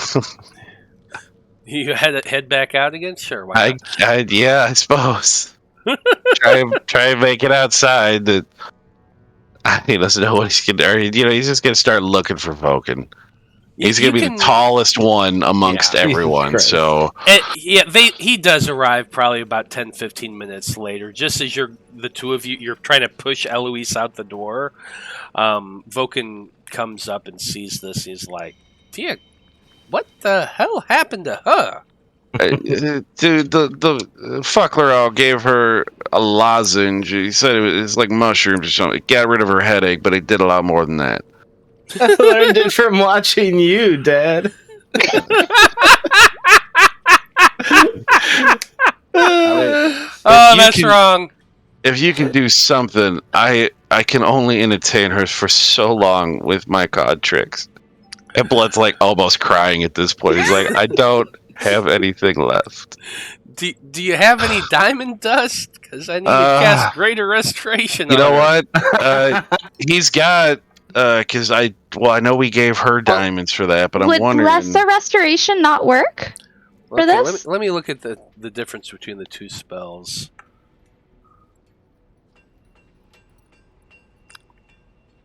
Because we had 6 diamonds total. That we he got doesn't even have Lesser Restoration. Oh my god, son of a whore! That's not even a greater would. Sheet. He does have greater. I can't believe we're about to spend that much fucking diamond dust. 100 gold worth of diamond dust. It's kind of a pricey spell. Is it worth that to not just deal with her? No, it is not. Blood's. He's just like, you know what? I will pay out of my own because I've got listed the 6 diamonds that we got, but how many did we use to do for Liam and Apollyon? It was 200. You had diamond, the 300 gem diamond that you ground into diamond dust. Yeah. And I still cast it twice. Yeah. Oh, I mean, no, he didn't he use all 3 of them? Because he tried once and it didn't work. A lot of it got knocked away during the Apollyon battle. But I've got some more from Shadow. I was to say I had the 6 diamonds that I got from Shadow and his wife. But did we use that towards? Yeah, we definitely used that towards Liam. So 100 gold of that would have been used for Liam's spell. I think I just gave them all to Eloise just because because you were saying I guess were all of them only 100 worth, or I think it was 6 100 gold gems. Well then I guess he goes, all right, I have more, just here, just please. Yeah, so He's this is what's going to cried. happen just seeing the pure panic on Blood's face and just the defeatedness in his eyes. The first thing Eloise Vulcan does to you, he looks at you and he says, "Now, honey, I'm just gonna make y'all a little smaller. So just sweetie." And he's snapping his fingers, getting her attention. And once her attention is on him, he casts polymorph, and he polymorphs her into a kitten. And then he picks you up and puts her in his pocket. Oh my god! Wait, now you're gonna have a drugged out kitten. Oh my god! Just purring so loud, and just rubbing herself all over. Anybody ever seen a cat fucked up on catnip? This That's what we've got. white kitten, in literally in the palm of his hand. He passes her over to you, Blood, and he says, "Now you hold on to this for a minute while I crush this down." I guess Blood's gonna look at it. He's like, "Oh my god!" He's like, this is degrading. Because he's thinking it's like, oh, I'm holding a cat and I'm a cat. But then he's get a cat. He never. I mean, I guess he knew this, but he could cat. He's gonna do speak with the animals just so he can talk to her, calm her the fuck down. He's like, how's it going? He's like, you doing all right? You good? Just rolling and rubbing, just so soft. And I'm thinking at this point, it's just he's going meow, meow, meow, meow, meow, meow, meow, meow. Yeah, kinda. So Vulcan just sits cross-legged on the floor in the outer courtyard of the conclave, begins grinding up diamond right there on the floor, while Blood from a Stone plays with Eloise as a kitten for the next hour. The moment he's finished, he stands up, and about the same time, Eloise, you poof back into your form. And you look around confused because you've been purring and having this great old time. Oh my god, so many biscuits. So much biscuiting. And Vulcan just places a hand down on your head and he says, "Nah, enough of this." And he casts Greater Restoration on you. I'd like to think, like at that point, he's just like, I need to go to bed. I want a nap. And Vulcan just like, kind of... I didn't know how to inside the conclave? We're outside, yeah. We went inside. You don't remember? You don't remember the lights? No, weren't we at Fuckleral's? Oh, we were. Did we get our stuff? Yeah, well, we got our stuff all right. And he'll just kind of like do his little wrist and he goes, I got that. He goes, you got your crossbow. Thank God you didn't think to use that while you were indisposed. And I'm going to start looking through my stuff. What hat did I get for Liam? Oh, we didn't get a hat. It was too much just get you here. Oh, we need a hat. You honestly don't remember anything of the last few hours. I feel like I've got like really bad cotton mouth happening. Oh, I'm sure. Well, I mean, we can get you something to drink. That won't be a problem. But you don't remember. You don't remember thinking the sky was falling. No. Why would I? We're inside a mountain. Why would I worry about the sky falling inside the mountain? You don't remember the tasting of colors. You don't remember any of that. They're colors. Blood, you can't taste colors. Oh, you tried. To be fair, inside a mountain is the best place to worry about the sky falling, to be fair. I'm just saying that, you know. I don't know, Eloise. I think you just had a good old trip there, girl. Sorry I had to cut it short, but Blood was kind of in a panic. No. There is no sorry about it, sir. What am I? Well, how? What? You put on his funky little backpack thing that like stuck to your head and gave you extra limbs. Oh, it made me tall. Said you had a headache. Oh yeah, that gave me such a migraine. And then he gave you a lozenge that he said was made from mushrooms. And now we are here. You don't remember anything in between. No.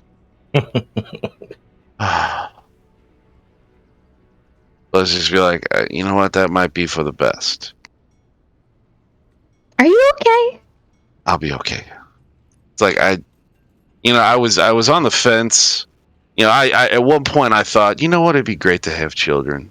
And then, you know, my life got interrupted and I got kicked out. And then I was still thinking, you know, one day I'd like to settle down and have children. I don't think that way anymore. And Vulcan just laughs really loud and hard. I don't want children anymore. It's not that bad, Blood. It's actually kind of fun when you think about it. They're cute and cuddly and little, and he just picks up Eloise and like kind of holds her up in his arm a little bit as he's saying that. And, you know, you just kind of get to do this sort of thing, and it's a lot of fun. I'm just gonna kiss him on the cheek. Big ol' hug. I disagree, sir.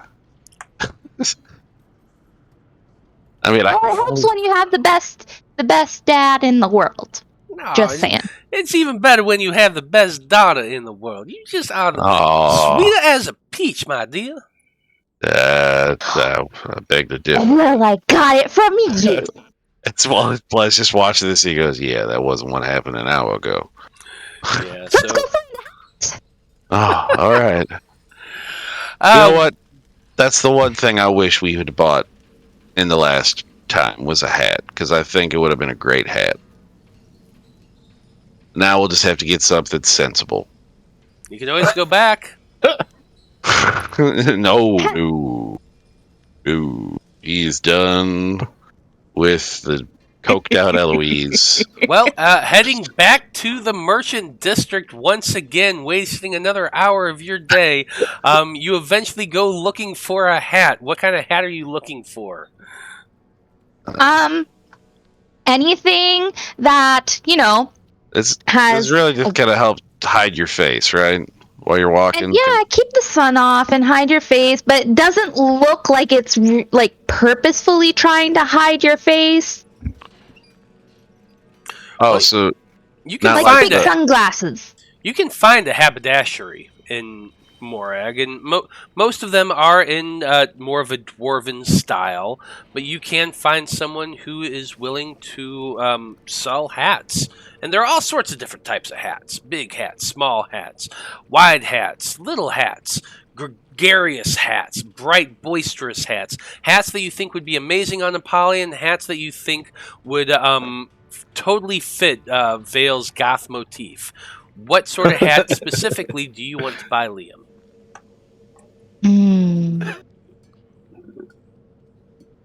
That has to be able to do those things. But like also maybe not fall off.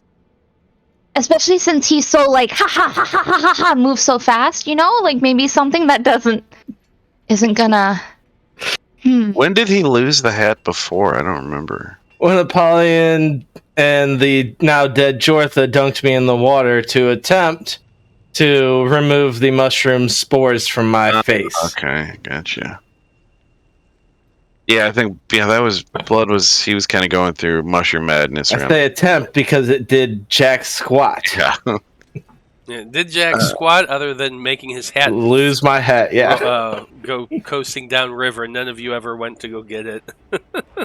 Well, we would have. What would we have found? We had What other would we have things. found? We had other things. It's fine.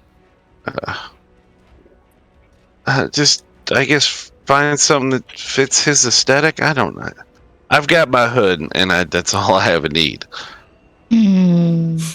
I gave you 40 gold, or 20 gold. Yeah, that's like 20. 20, yeah, I said 20. So, yeah. So, you got a decent price range for hats. Yeah, they're not too expensive. They run the range of a handful of silver for a really crappy one to 40 to 50 gold for an outlandish, massive thing. Like, of let me plumes. think about it. I'll let you know next something like with a session peacock on top of what it. I have bought, Liam, Oh shit! Yeah, and let's just move on because I'm gonna Okay. need to think. fair enough. Well, Eloise purchases a hat, and it comes in a big box with a big old ribbon around it, tied up so none of us can see what it is, and Eloise will describe it later. Love It's getting it. pretty late in the day at this point. It's probably around 4 o'clock in the afternoon. Liam and Veil have just been relaxing and hanging I out. had an idea. Yeah. I'd like to specifically see if I could hunt an owl that looks like Jareth. Okay, that's interesting. Go ahead, I suppose. Are owls indigenous to this area? Yeah, there's owls in the woods, and you're pretty close to the woods. You're searching for signs of an owl that you can track down. Yeah. There are ways to do it, looking for scat, looking for, the owl pellets. So it's certainly within the realm of possibility. Go ahead and make a survival check to search for signs of an owl. It is a high DC, but not a crazy high DC. Just 12. Yeah, unfortunately, a 12's not going to cut it. You spend the first couple hours doing that. Go ahead and make another survival check. Like, if you want, just come by my house. There's a fucking asshole owl. Nope, it's not happening. No, not in the cards. That's that's 2 failures. That's 4 hours of your day. I'm good. I'm feeling generous because you haven't done shit this this session. So go ahead, try one more time. The day's starting to wind down. It's getting about 3 o'clock in the afternoon. 23. Yeah, there you go. Finally, you're getting desperate. You're like, no, I'm not going to find one. But as you're heading back, you see the first signs of an owl. Go ahead and give me one more survival check to follow this trail. The DC is lower now that you found it. 23 again. Okay. Yeah, absolutely. You spend your day following this trail, looking for the different signs. And as night begins to fall, the rest of you, Blood and Eloise, are making your way back out of Morag towards the campsite by this time. But Liam, you're in the dark. The sun is slowly starting to descend. It's not dark, but it is dusk. You catch your sight of a white owl. Awesome. Take a shot? Just taking a straight shot the moment you see it? Yeah, absolutely. Okay. I thought you were going to try and catch it. No. Yeah, make a range shot. Oh, shit. It's fucking dead. Yeah. And roll your damage. 10. Is it more than one? Yeah, you aim and fire. I was going to say this thing has probably 2 hit points. I can't remember exactly what an owl's stats are. But it goes flying through there. Right through the owl, and it drops to the ground dead. Nice. Yeah, so I take that back to camp after I say thank you for your sacrifice to the owl. And I start preparing the owl to eat. Oh, God. I'd like to think Jareth's just looking at you like, you motherfucker. Oh, Jareth doesn't care. He's not even an owl. He's Fae. I know. But he's just looking at it. He goes, you son of a bitch. I'm more or less just kind of seeing if this raises an eyebrow to Veil, kind of gauging his range of emotion. So Veil looks over and he says, as you're butchering it, he comes over and he says, if you're a little more delicate, maybe we could use the rest of the fur or the feathers and skin as decoy. So you're trying to make a taxidermy owl? Yeah, a little decoy Jareth. Oh shit! You know what? I'll allow it. If you're wanting to try to be careful, you can. Do you still have the chef's knife? Who has? I have unattuned from it, but I have it on my person. You have it on your person. Don't you haven't opened a slot since you got rid of the other? No, not anymore. The vicious glaive took up my 3rd slot. Bracers of defense and flame tongue flail. So I'm fully loaded at the moment. Okay, fair enough. So you have the knife that could have given you advantage on this roll, but you don't have advantage on this roll. Nope. So Can I help him? Can you help him? Are you proficient Are you proficient in survival? Let's see, hold on. I have Blood here. He's out there now. Not yet, you're not. I have a -1 in survival. So, well, but you're not proficient. No, I'm not. Okay. I'm not proficient in it. So no. I'm gonna say that with Veil standing over, giving helpful hints, the rest of the group is coming this direction. They're not there just yet. But Veil's standing over you, giving you helpful hints. I'm gonna give you a +2 to the roll. Okay. I thought you were going to say he was going to roll at disadvantage. Oh, that would have been even better. I was thinking. That would have been even better. But I'm giving you at least a chance. So +2, which gives me a +11, which is a 25. Yeah. You know what? I guess that's a 27. Yep. Oddly enough, Veil's actually being kind of helpful, reminding you to make those cuts in just the right places, so you're not you're not tearing the skin and keeping the feathers attached, and you kind of like hollow it out, going slowly until you can push the skin off the bird. I'd like to think he like calls Jareth down. He goes, "No, you see, cut here on Jareth. You know, it's like Jareth, lift your wing, and it's like cut right here. You know, Mhm. just real morbid fucking shit. You I know." think I don't know how to skin an owl. There's more than one way to get Yeah, an your owl. +2 made all the difference in the world. Yeah, but you do successfully get the skin and the feathers off as you're carving up the bird. I don't know what you're gonna do with it beyond that, but No, Why I hand that to Vale because that was his idea. I just want to cook the meat. yeah, I imagine owls don't have a whole lot of meat. They're probably pretty stringy, and I don't know how many parasites they actually have, but I suppose it is edible. I don't know. Damn Somebody straight. Google, can you eat owl? I don't Yeah, know. owl breasts. Yeah, I suppose. They're predatory, so they have a diet of meat, which would mean they have a decent amount of protein. I would assume. Maybe. I honestly don't know. But you do clean the carcass and you begin roasting it as Blood and Eloise and Vulcan start making their way back to camp. Just like everything, it tastes like chicken.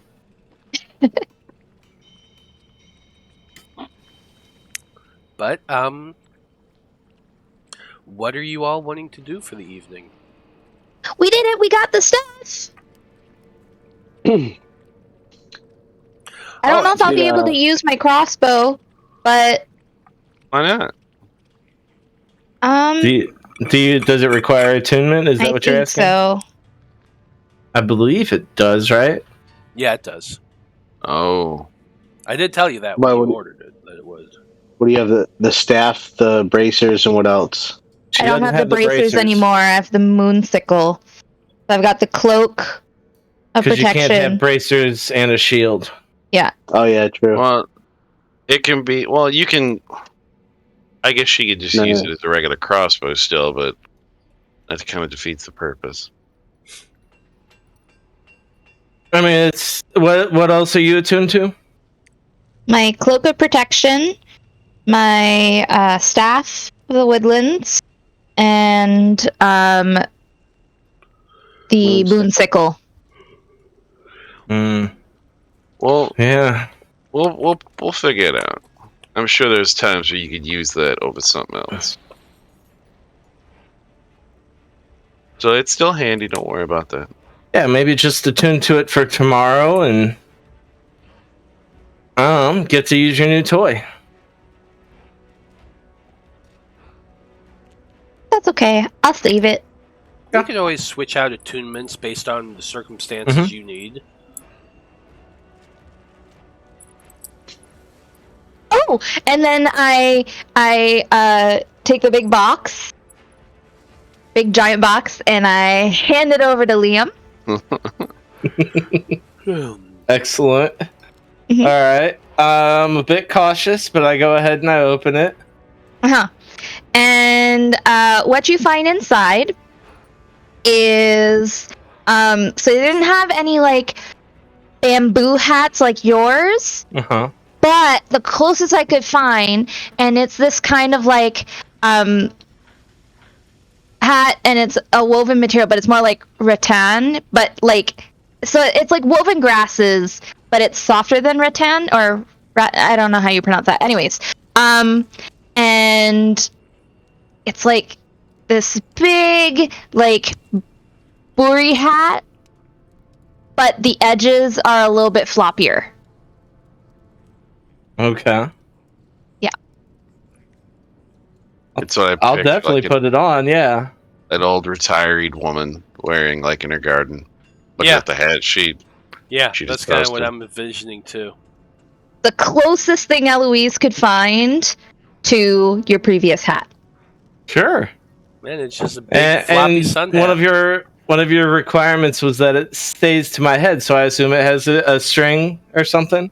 Yes, it's got ribbons. on if it didn't. Okay. Big O pink ribbon that kind of can tie in a bow underneath.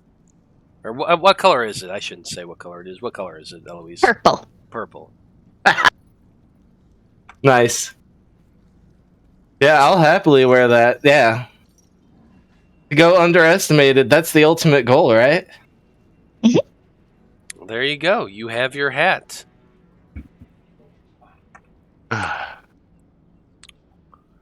How much did the hat cost? Because I'm going to give him back his change. The hat costs 25. Or no, sorry. This is a simple hat. God, I can't talk today. The hat costs 15 gold. Cool. I'll give him back 5 gold. Super. There we go. Okay. Just be very lucky we didn't buy your hat before Vulcan gave her a greater restoration. Let's just say you would have been wearing something. I don't even want to know what it would have been. Would have had like a vulture sticking on top of it or something like that. You might have to back up just a second there. Why did Vulcan have to give her a greater restoration? Did she turn into a poly monster and try to attack you? No. Fuckleral, you remember Fuckleral? He put a little thing on her. He put some kind of backpack on her, and it like gave her extra limbs. And it gave her a headache, so he gave her meds for it. Well, it was a lozenge made from those mushrooms that Veil was interested in. He's a gnome, right? Yeah, Fuckleral? No. Fuckleral's a gnome. He said always. Halflings and gnomes, never take drugs from them. You never know what it's going to be. Normally, he said he would just lick this lozenge once or twice, and that would be good enough. And obviously, he gave her all those instructions beforehand, of course. Did you have fun, dear? She doesn't remember, but I do. Let's just say she had a lot of fun. Oh, she had a lot of fun. You know, I actually turned her into a kitten, and Blood sat there and played with the kitten on the floor in front of the conclave while I was working on the diamond. Mm-hmm. Sounds downright adorable. It really was. I bet it was. And, you know, she had white fur, kind of like her scales. He had black, and you could see the whole thing. It was so adorable. Mm-hmm. I'll look over at Blood. I'll be like, I think she may have peed on you a little bit. I'm not go that far.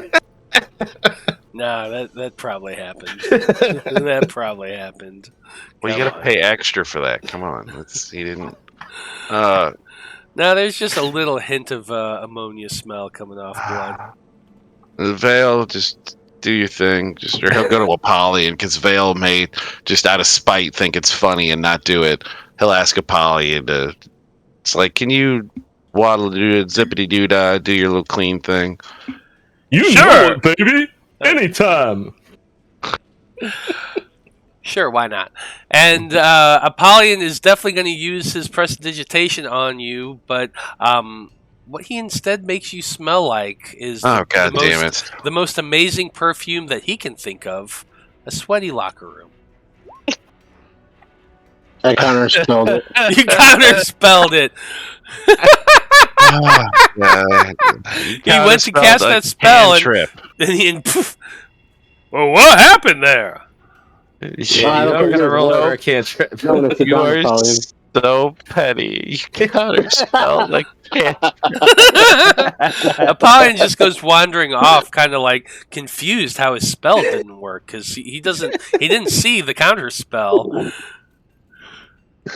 I must need to train some more. Trip. All right, he'll just get some water out of his canteen and just pour it on there and just start scrubbing the spot. As you're starting to try to clean your cloak from Eloise's cat piss. Liam, you're kind of watching this and just laughing to yourself. Mm-hmm. You hear a voice in your ear. You hear, I'm being recalled to Valena. Not sure why, but I'll find out soon. We'll try to rejoin you in Revancia afterwards. Don't forget to duck. I don't duck this time. But I relay the message to the rest of the group. Apparently, Tomas has been recalled to Valena for some reason. Was that Tomas or? Yeah, it was Yeah. Tomas. Oh, okay. That doesn't sound Did very you- good. Did he get a? Did he get my chalk infused with gems? Oh. If How was he he supposed to get you? did, then it's on his person, and he didn't give it to me through the message. And I meet Vale. Just looks up and is waiting for like an animal messenger carrying a satchel. God. And you see something flying overhead. Make a perception check. Yep. Probably just the mate of the owl I killed. Oh no. Perception. That's a 12. It's a bat and it just shit on you. Guano.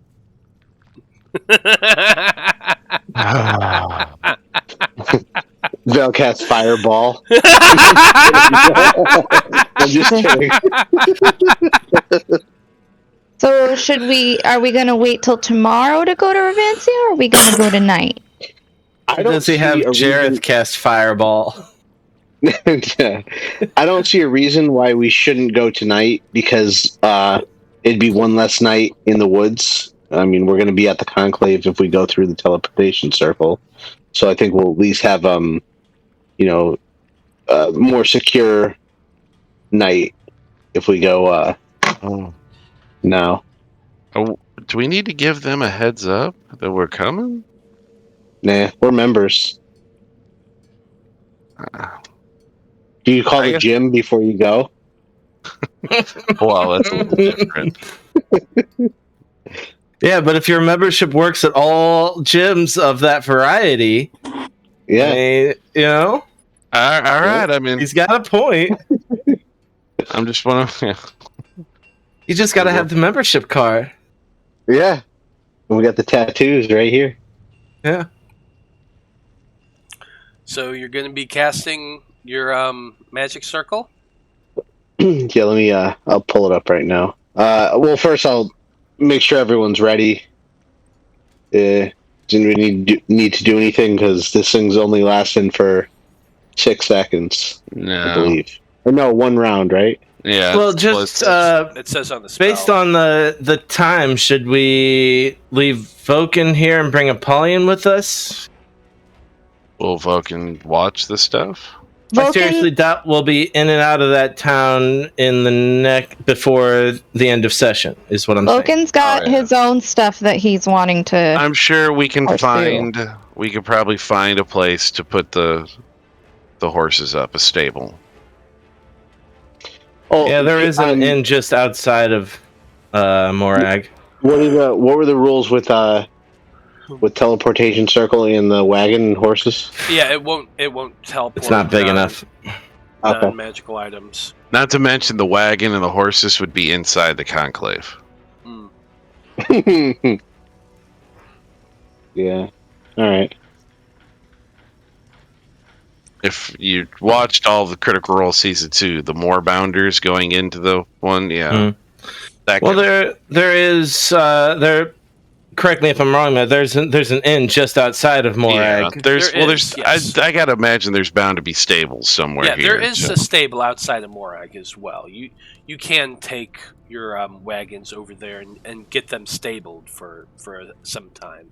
Yeah, sure. How much is that? It costs you 4 silver per day per horse. How many horses Okay. do we have? How many horses does a donkey count as? Like One. a third of a horse? No, it counts as one. So I Okay. think we had 6 total. So technically, do we have? Well, we only got 2 horses. You have We got 6 4 horses, total. right? You have 4 horses and 2 donkeys. So you would be Gotcha. stabling 6 animals.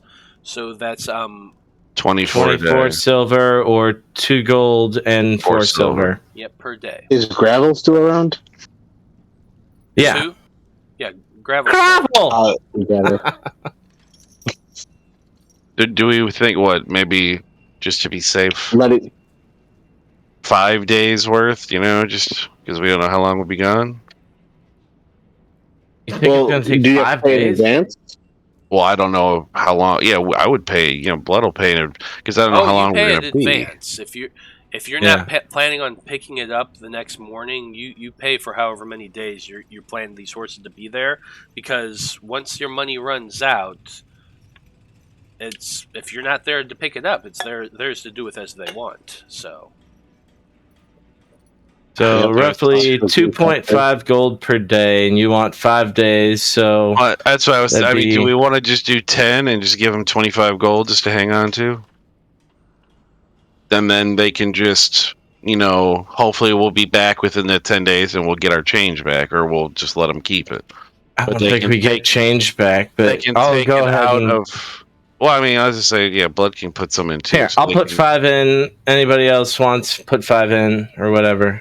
We'll Okay. have enough. Blood will put 10 in.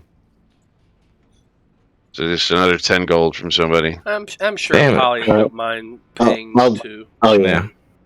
and that way, yes. I just got that 5 back for my hat. Damn it. So that will, they'll have, we've got at least 10 days worth that they will keep caring for the horses. Fair enough. I hope it isn't a 10-day excursion. And if We'll need see. be, I'm sure we could sneak away. Like if whatever this mission, we can hit the conclave in Revancia to say, "Hey, we have horses there at Morag. Can you please, send somebody out to make sure they're cared for?" Hmm. I'm sure something happens. We can figure that out too. But yeah, What? Okay, so you paid for 10 days. I took 5 gold off Apollyon's character sheet as well, so he contributed to that. And with that, they'll keep your horses for the next 10 days, which you figure it's got to be more than enough time to go to Revancia and back. we hope. We figure. Matt hopes too, but we'll see. Hmm. So, with that, Never hurts to cover your bases. Yeah, absolutely. So you pay off the gold. They take the horses. They put the carts in their storage area. What do you do? Are you leaving the beer there? I'm sure Yeah. he'll rig. I mean, up. I have a winter blanket that I'll throw over the top of it, so it's not like abundantly obvious. But yeah, Okay. They do have a shaded storage area barn that they'll put it in for you. So at least there's that. yeah. I'm sure he can fill up as many canteens or water skins as he can find. Do you? I've still got whiskey. That's what I travel Yep. with. I don't need the whole beer cart to be drunk. Fuck. Blood still got some whiskey for you too. Then you just gotta ask. Fair enough. Well, with that, Veil settles in to begin casting the spell. Go ahead and pop up the spell for us.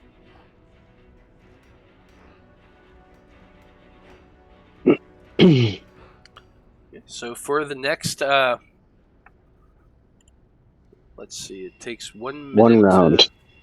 to create. So Yep. you begin for the next minute. He begins drawing with this magical chalk that he has, a 10-foot diameter circle in the ground, creating a link to the teleportation circle in the Revancia outpost of the Erudite Conclave. Let's see.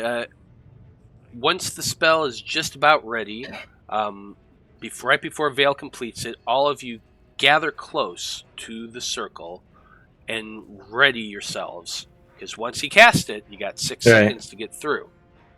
Vulcan's not coming with us, right? Is he No, he does waiting not. for us, or are we saying our goodbyes to him now? Well, Saying goodbyes. I was actually getting ready to start that. As Okay. Veil is finishing up that, Vulcan walks over to the two of you, and he says,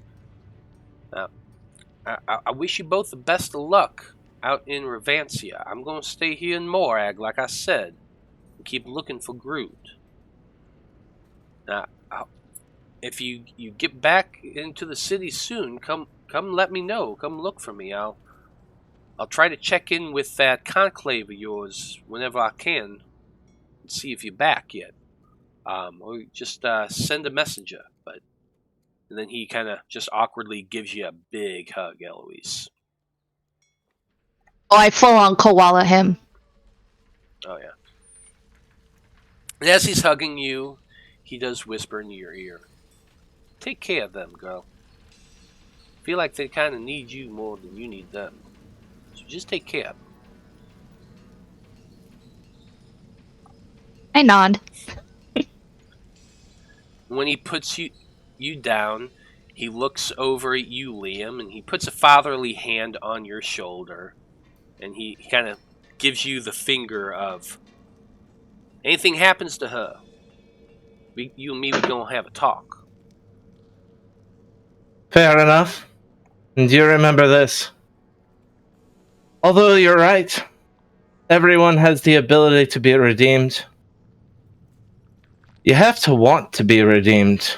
I'm not sure Gru does. Keep that in mind. Vulcan kind of shrugs a little bit and he says, you may be right, boy. You may be right. But I still gotta try. I understand. And I wish you the best. He looks around Beastmaster handshake. Yep. He looks around at the rest of you after shaking Liam's hand, and he says, y'all be careful now. Don't go doing anything too stupid. Y'all tend to do a lot of goofy shit when nobody's watching you. Or if they are watching. That too. That too. As the teleportation circle starts to light up, and I'm like, but that's the fun part! Tell Uncle Groot I say hi, I love you! And he just shoves you into the circle. Like Vulcan just pushes you.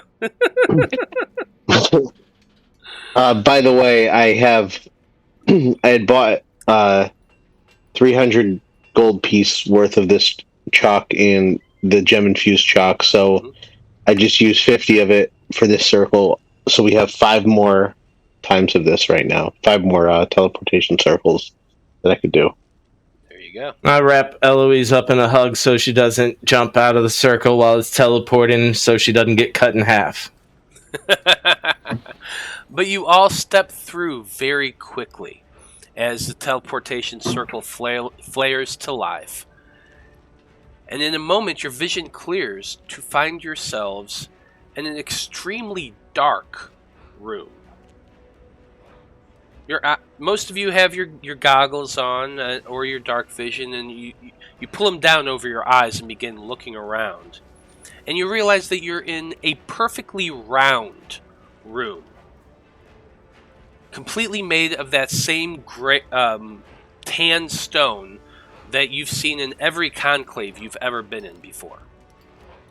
On the floor beneath your feet, you see chiseled into that stone the same very familiar circle that you had just watched Jeremy, or I'm sorry, I'm looking at your name. You just watched Veil scribble out onto the ground. It has its own unique differences, but for most of you that's kind of hard to tell. But this is actually chiseled into the stone on the floor beneath your feet. There is a single door to the north of your position, and when you walk over and check it, you realize it's locked. I'm just gonna start knocking. Hello? Hello? No response. Oh, the Look, knocking blood. doesn't stop. It just keeps going. What is there? Do you think you could handle this? I mean, as long as it's not magically locked, I can do my best. Do you want me to... You know what I'll do? I'm going to ritually cast Detect Magic. How long does that take? 10 minutes. Hold on a second. Wouldn't it be 11. I mean, he could. or 10 minutes? Yeah, plus. Yeah, I'm assuming that a ritual you know, spell's if this, 10 minutes plus the spell length to cast. I would have to assume that, like, you know, if this thing is used, it's gonna send off some kind of ping, and someone's gonna fucking hear it. I'm still knocking. Am I not casting it then? No, go ahead, keep doing it. I'm just saying, while you're doing it, somebody might show up. Okay, well, perfect. We'll find out. So ritually casting detect magic takes about 10 minutes plus the one action. So you begin working through the spell. Now about 5 minutes into it, the door suddenly pulls open, and on the other side you see a group of 12 men, all fully armed, wearing the same brown robes that you're familiar with in the Conclave, weapons at the ready, pushing through as this door is swung open wide. Two of them tackle Eloise, who's been knocking on the door this entire time, while the rest of them just come swarming in, weapons drawn at your group. They're all yelling at the top of their lungs, "Who the hell are you? Put your hands up! You're all..." and that sort of thing. I'm pointing at my wrist. Friends! Yeah, Veil quietly walks forward and shows the tattoo on his wrist. And he'll activate it, like whatever he has to do. Maybe it glows or something like that. Yeah, a bright light suddenly illuminates as one of the soldiers in the center casts the light spell on just a coin or something, and he begins holding it up and looks at each of you in turn. Who the hell are you, and why are you being teleported into the conclave unannounced? See, didn't I say we should have said something? I said we should have announced ourselves. We should. This was very rude. A way of announcement. I'd like to think we're that sitcom thing where they're in trouble. It's like, see, guys, we did a side talking at argument once. while they're yelling at us. Yeah. It's like, see, I said we should have gone in and said something so they could send something ahead, so then we wouldn't have this situation. We're just. And the guy starts getting up. He was like, "I'll be with you in a second." Yeah, see, this is why we should do this. Like, we should just fucking off the cuff do this anymore. Yeah, this was very rude of us. We should have definitely let them know we were coming. Oh yeah. Like, who just shows up in someone's house, not even on their doorstep, but in their house, without letting them know they're coming over? Like, well, we're members.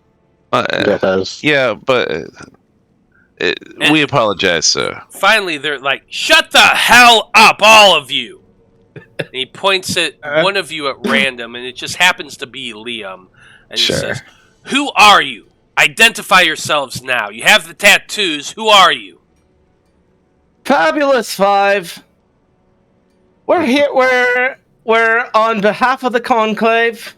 We got hired under them, and they gave our wizardy friend here the ability to come here. So I thought it was okay.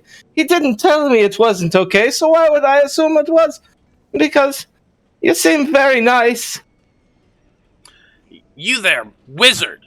He looks over at you, and the man talking is a human man, middling years, black hair, beard, kind of scrawny and wearing the same tan robes that you've typically seen here in the Conclave. He looks over you wizard! You, human. I walk over to him. You're the one who cast the spell to get to use this teleportation circle? Maybe. Why didn't you call ahead? Don't you know the sending spell? And I open up my spell book, and I say, sending. No, I don't. And I snap it closed, and I say, are you willing to teach me? He just scowls at you, and he says, "You don't use a teleportation circle without alerting the owner of it first." And he opens his book again, and he pulls out a quill, and he says, noted. And he writes underneath the teleportation spell he writes, must send the message. Yeah, must call before you show up. These men are pissed off, but you do identify yourselves as Conclave members. So it's not nearly as bad as it could have been if you weren't. Obviously, you've heard of me. I'm the Golden Boi. Yeah, definitely. And then to whoever is whichever member is sitting on my chest, I'm just gonna kind of like tap whatever part I can reach and just be like, "Hi, I'm Eloise. You're heavy. No, get Can't off breathe." her. Get off her. Help her up. Like, look, follow me. And they lead you down several flights of stairs into one of a similar waiting room that your group has all been to numerous times in the conclave. It looks identical, yeah? Yeah, they always look identical. They really do. Convenient. Efficient. Yeah, you won't get lost. Yeah, you know, they had a theme and they stuck with it, and every time they build it, they've modeled it after the original. But you are currently in the original, the very first Outpost Alpha.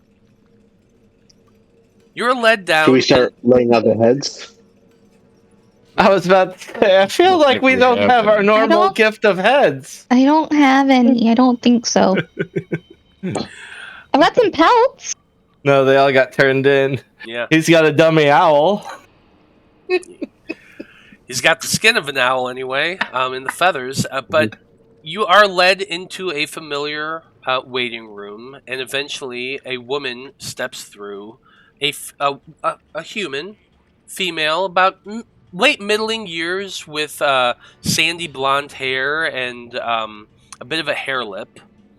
She comes in and sits down and introduces herself as Emmeline Hayden, one of the research liaisons here at the Conclave.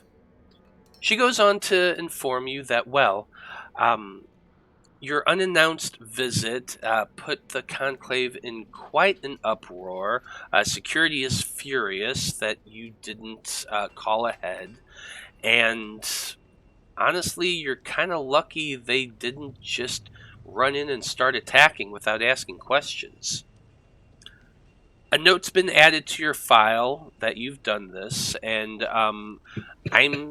I've been ordered to give you a formal warning that showing up in that manner unannounced is inappropriate and will be dealt with severely in the future. Understanding. And real quick, how many formal warnings do we get? This is it. What if it's an Gotcha. emergency?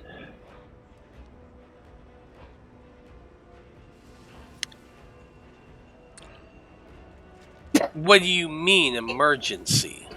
Well, you guys know life or about death what happened with. situation, and You guys know what happened with Mitchell, right, in Port Valena? Well, I think I know where he is. I think he's in this city because I scried on him, and there was this lady, and Tomas Rothan said that it sounded like, what was her name again? Don't. Well, I guess she might. I guess that information is known to them now, because they got the journal segment as well. Yeah, that you have been giving them information, and it does slowly get distributed. So they okay. I was just saying, because this, this isn't such a bad idea that she's just throwing everything out there. I can't fucking remember. She's the leader of Ivok something. Church of the Five. Ivok Abier. Ivok Abier, and she was able to see my scry, and she dispelled it before it was over. But I saw that Mitchell was in a stone room, and he had like this straw pallet, and he wasn't looking too good. And she kicked him in the ribs, and it was just terrible. You notice that the woman is actually making some shorthand notes as you tell her this. And when the paper gets finished, it's taken out of the book and set aside nearby. And she says, I do have some addendums in your file here, and it does relate to some of the information you have provided. Now, the Conclave is building a bit of a file on High Priestess Abir. And a lot of the information you've passed along to us is a part of that. We do know that she's considered to be a person of interest in regards to the Cult of the Dreamer and their activities. And so we do Well, have some she's people... the one who attacked Mitchell's place of business and burnt it down and kidnapped it. Well, I guess not kidnapped. He's not a child. She abducted him. Is that still only for children? I don't... do you have proof that... Well, we don't... I tried. I saw it. Okay. We don't know 100%. We do know that Mitchell was taken. She did her little spell, and she saw someone that was been described to us as this woman. Do you have anyone here who can maybe share thoughts, and maybe they can see the scry that I saw in my memories? And then that way you can confirm it, because I bet you people here know who she is, right, and what she looks like, so they can confirm it. Is that actually possible? Can you do I like don't know. Vulcan mind meld? It's magic. Magic can do lots of shit. Like the magic does that? Alright. Is there a magic spell that can read people's mind and project those thoughts? I honestly don't know. I don't know. Would detect thoughts do it? Or like telepathy, or... I just know a spell where I could talk to a kitten that's high on mushrooms. There's a save involved with detect thoughts where you can probe deeper. Yeah, and I can just choose to fail that. If you choose to fail, I guess you could see something deep in her mind, but I'm not sure if you'd get like a visual or just an understanding. So, Miss Emmeline puts her pen down and her book down as well, and she says, even if someone in the Conclave does have that spell and can do that kind of thing, those sort of things are inadmissible in the court of law. Well, to convict somebody for doing something, or even... Well, no, I'm not saying this would be the proof used to convict, but maybe it's just something that can incentivize further or more aggressive investigation. Either way, we're here to save Mitchell. We do have an investigation going into High Priestess Abir right now. I can confirm about that. her. I just want to save Mitchell. All right, hang on. Let's assume, just for a moment, that Eloise's information is absolutely correct, and it's the same person. Do you have any idea where this priestess may be holding specific prisoners? Do you have any information on that if you've been looking up her? We do have a dossier on Abir. If you give me a minute, I can summon that for you, and we can give you the information we have on her. Would we be allowed to investigate this ourselves with your permission? We can't stop you from investigating if you're choosing to go and do something. I think that means please don't do it. Well, however... I'm going to bring my bowl out, and I'm going to pour water into it, and I'm going to scry to make sure that he's still in the same place. While she's doing that, I have one more question. Mm-hmm. If scrying doesn't count as admissible evidence, what could we possibly gather that might be? If you can find this Mitchell you believe has been kidnapped and get him to testify in the court of law, that would go ways to helping the case against her. See, and I'm sure he'd be happy to help, but at the same time, he does have a family back home. Does he? She tells you that bringing he has a sister. bringing charges against someone like imagine going to Rome and the Pope. leveling charges that the Pope kidnapped someone. Mm. They may believe you. They may know, hey, that dude's a pedophile and 100% would have done that. But you have to have proof and show that proof to a court that would be willing to try his case and convict him. It's not so simple as just saying, oh, this person did it and showing them a video recording of it. You know what Did I mean? anybody see when Jack Bauer had to arrest the president? Yeah.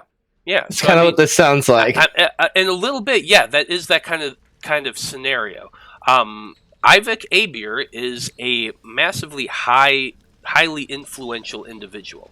Now, as Eloise sits down and begins preparing her bowl, the research liaison does place her hand to her ear and cast the message spell, requesting the dossier they have on Ivik Abir. Now, while that's going on, Eloise, you had cast the scry spell. Mm-hmm. And it's been about a day since you did that before. Mm-hmm. So what is your spell DC? 18. 18. But I also +5 though because I know him. That's right. So it would be 23. And it's a wisdom saving throw? Yes. Okay.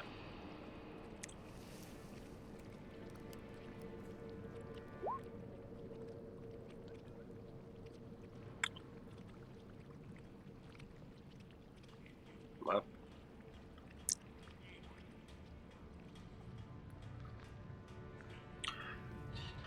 You cast the spell and begin looking into the bowl. And at first it's dark. And you can't see anything. From there, it begins to focus, and light begins to appear. You focus down on a form you recognize as Mitchell, seated in a chair. His head is hanging low, and he seems to be mumbling a little bit. So you had to roll that at disadvantage. What is he mumbling? You focus closer and you try listening as hard as you can. Make a perception check. 21.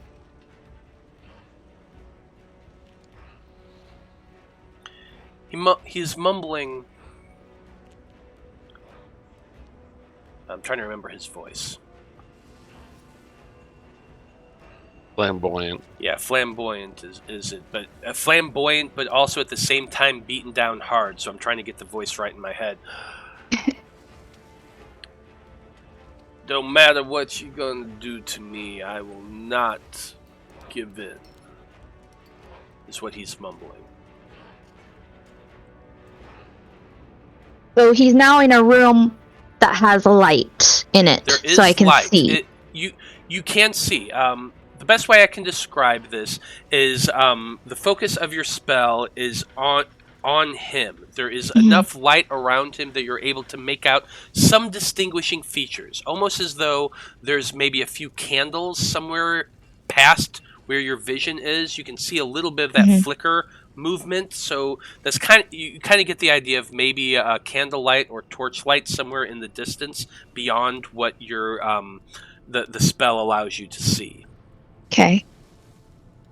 Is it still like stone floor, stone walls? The floor itself is completely made of stone. There is nothing underneath him, and he's sitting in a chair. His arms are kind of back behind him, and his head's forward. You can't quite make out the position of his hands beyond the fact that they're behind the chair back itself. Yeah. He's kind of leaning forward as he's mumbling this. Does the stone look consistent with the stone of the room that he was in before? Fairly close-ish. Not Does the it look like exact it could same. belong to the same building? Possibly. I mean, it's a stone floor, so it could be. Go ahead and make an insight check. I'll allow that. 9. Yeah, it's really difficult to tell. It's too dark to make it out clearly, and honestly, a lot of what you saw beforehand was underneath straw. Oh. So it was really hard to tell for sure. Okay. And does he look like he's been roughed up a lot more? Definitely. His head's down, so you can't quite make it out. But his the clothes he's wearing is definitely dusty and rumpled, and hanging on him, and there is some blood on it as well.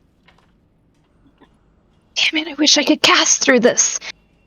That as you're watching this, looking down, you see a feminine form step close. But from the position that your scry spell is, you can't quite make out the face. The robes, however, are still the purple robes, and it is a feminine body shape. So you kind of guess that's probably Abir. Okay. And is there any sort of distinguishing maybe insignia or a brooch or anything on her robes of what I can see? Make another perception check, because she's standing half in, half out of the vision field that you have. Mm-hmm. So you're not seeing her perfectly. She's kind of up close. 11. 11.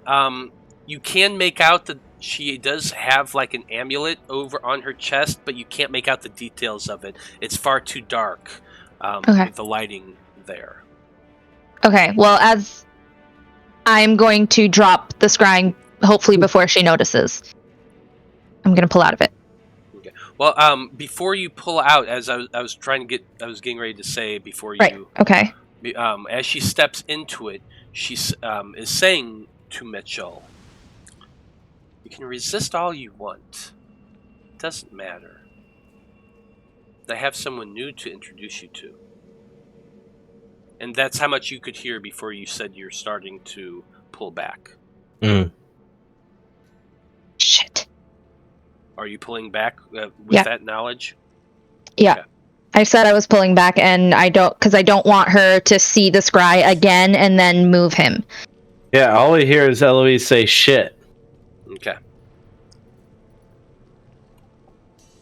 Well, you pull back from the spell, and your eyes look up once again as the bowl begins to fade away and just go back into its colorful bottom of the gems. He's being tortured. She's got him tied to it, or just somehow held onto this chair, and he's still saying that he refuses to take part in whatever it is. And she walked in again with the same purple robes, and she had an amulet, but I couldn't really see it. She was kind of outside of my field of vision, but she said it didn't matter if he was refusing, because she was going to introduce him to someone new.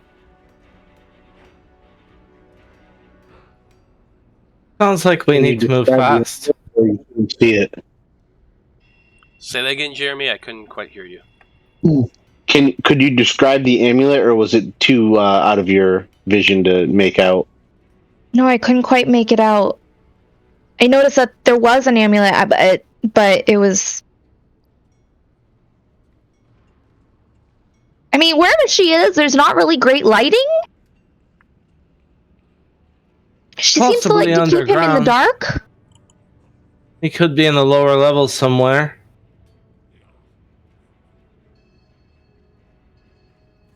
A few moments later, the door opens, and you see a halfling step into the room, hand a folder over to your liaison, and then close the door once again.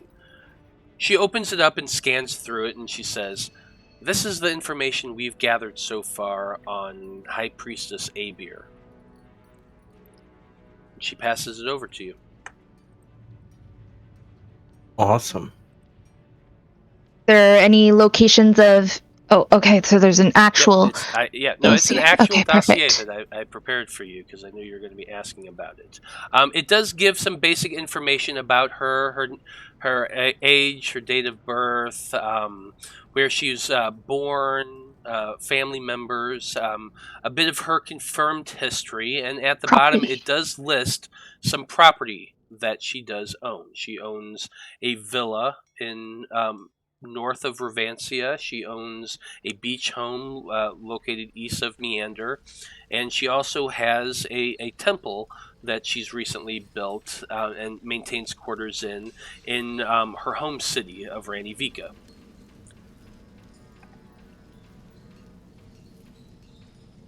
All right. So the villa, would be a good place to check out.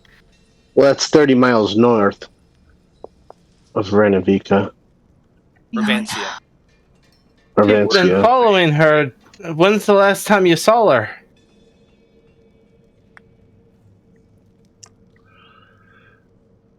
I have to check in with the investigation. The last report I've seen actually comes from about 4 days ago, and she was here in Revancia.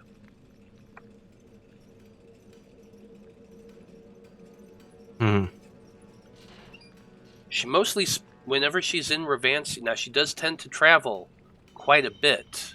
She's never in this city for more than a week at most. But her primary residence is the Quintarium, which is the great cathedral here in Revancia. Whenever she's here, she holds at least one mass during that week, and the rest of the time she apparently tends to the details of the Church of the Five. Well, I don't see that she would have prisoners on the grounds of the church. Probably not. So there is her private residence north of the city. But if she also has a place in Ranivika, I mean that's not a problem. They could be there. Yeah, but That's in the Federation. That's nowhere close to where we are. yeah, but Ranivika, I sensed him northeast. Ranivika would have been south. Well, okay, then that's. I mean, I don't know. I mean, that kind of magic. So I will take your word on that one. I would say. I mean, where's this beachside residence? It's 20 miles. 20 miles east. Meander. I guess. Yeah. Which is that? Which map is it in the Heirulian? Yeah, that's on the Heirulian map. Okay, I see. Oh, good God, that's nowhere close to us either. It's on the other side of the fucking mountains. Let's try the place 30 miles outside of town. That's gonna be our easiest. That's the closest one. Did she just mention a place in town though? Well, Yeah, Temple of Jorn. That one's in Ranivika. Yeah, that's in Ranivika, this is Revancia. The one It was that's the- here is the actual church itself. Yeah, the Quintarium is a gigantic cathedral dedicated to the five gods, and basically Revancia is. Think of St. Peter's Basilica, I'm guessing. A little bit like that, or a little bit of Vatican City in Rome. It's a gigantic basilica. cathedral. Yeah. Okay, so maybe we can pass by that on our way out, and I can cast locate creature and see if I can sense Mitchell nearby. I think we can get you close enough for that. Yeah. Can you? I guess I was just say we'll have to disguise you because maybe they'll have people watching. Kind of stick out. I apologize for that. Who sticks out? Eloise. No, honestly, we We haven't have seen a the population 7-foot of red this town. minotaur with us. We haven't seen the population of the town yet. I'm saying, oh yes, because there's so many Dragonborn with a tail that are walking with a fucking billboard that screams his goddamn name every 5 seconds. Imagine. This would be the worst city ever. Or the best. Do you want to ask the your liaison here about the city? Absolutely. Like, how much of these? How is our group sticking out already? Obviously, but yeah. She kind of chuckles and she does say, "Well, your group is certainly unique, but Revancia is a city that prides itself on its diversity. We have the largest mixed species community here on the continent. So, I mean, there are minotaurs that living in our city. There are dragonborn in the city. Now, I've never met a white-scaled dragonborn with a tail before, but I'm familiar with your file, so I do know about them. I'm just saying, if we're going to go close to the church, you might want to be a little more inconspicuous. Because if she is the head of it, you know some of the people that are members are also going to be dreamers. Understand you perfectly. What you're saying is you need a distraction. Oh, I got you covered. I didn't say that. I guess that's what we're going with, though. Yeah. Absolutely. That's my specialty. He's thinking, oh my god, I just spent so much time with a high kitten. Eloise, as you're putting your bowl away and everyone's talking about how you could possibly go searching for this, a voice speaks in your ear. Shit. It's a familiar one that you've heard once before, but it was muffled through a door, so at first you don't quite recognize it. But it is a high-pitched feminine voice that says, info request came in through Port Valena Guild today, asking if your group was in Morag. Answered group left 3 days ago to destinations unknown. Make an insight check.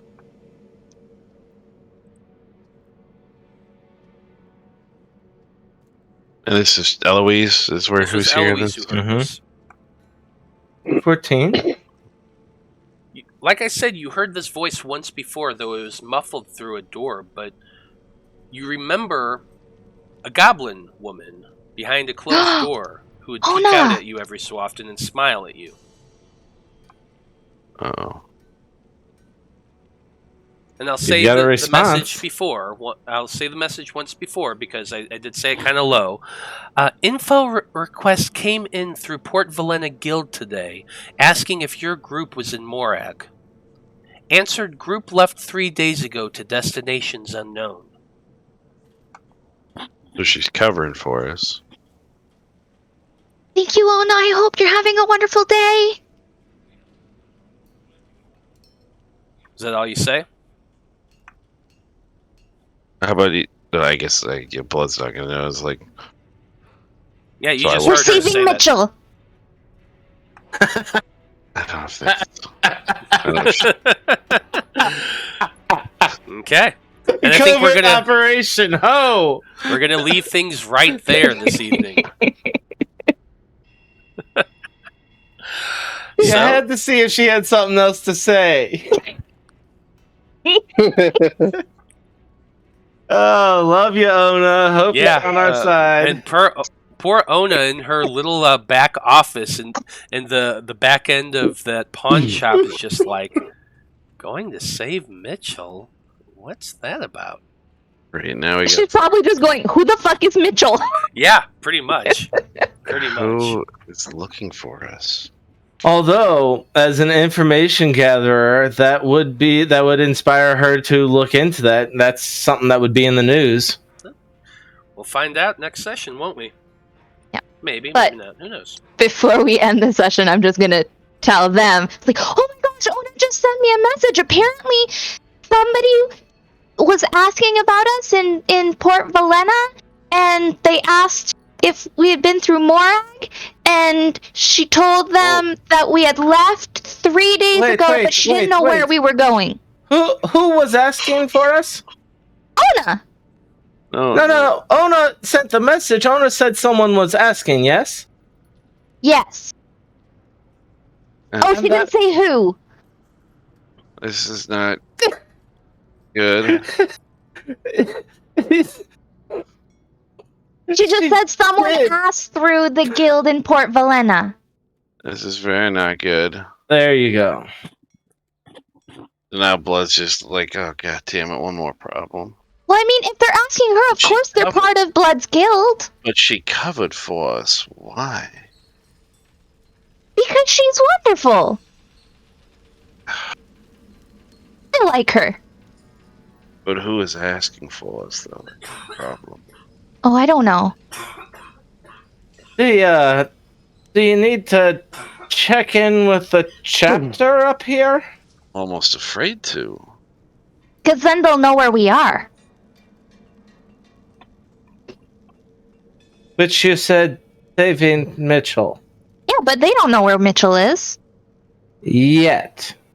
Won't they know where we are because of the other where we are? I'm sure they it's don't. done now. We're just gonna have to be nice and slippery. And scene. Yeah. So there you go. You're in Revancia. You know that someone was asking about you in Port Valena. And you think you might have a clue where Mitchell might be. So we'll find out whether or not you find him or what happens next week. So on behalf of everyone here in the Fab Five, I just want to say thank you to everyone who is watching this evening. Have a great evening, and we'll see you next week. Good night. See ya.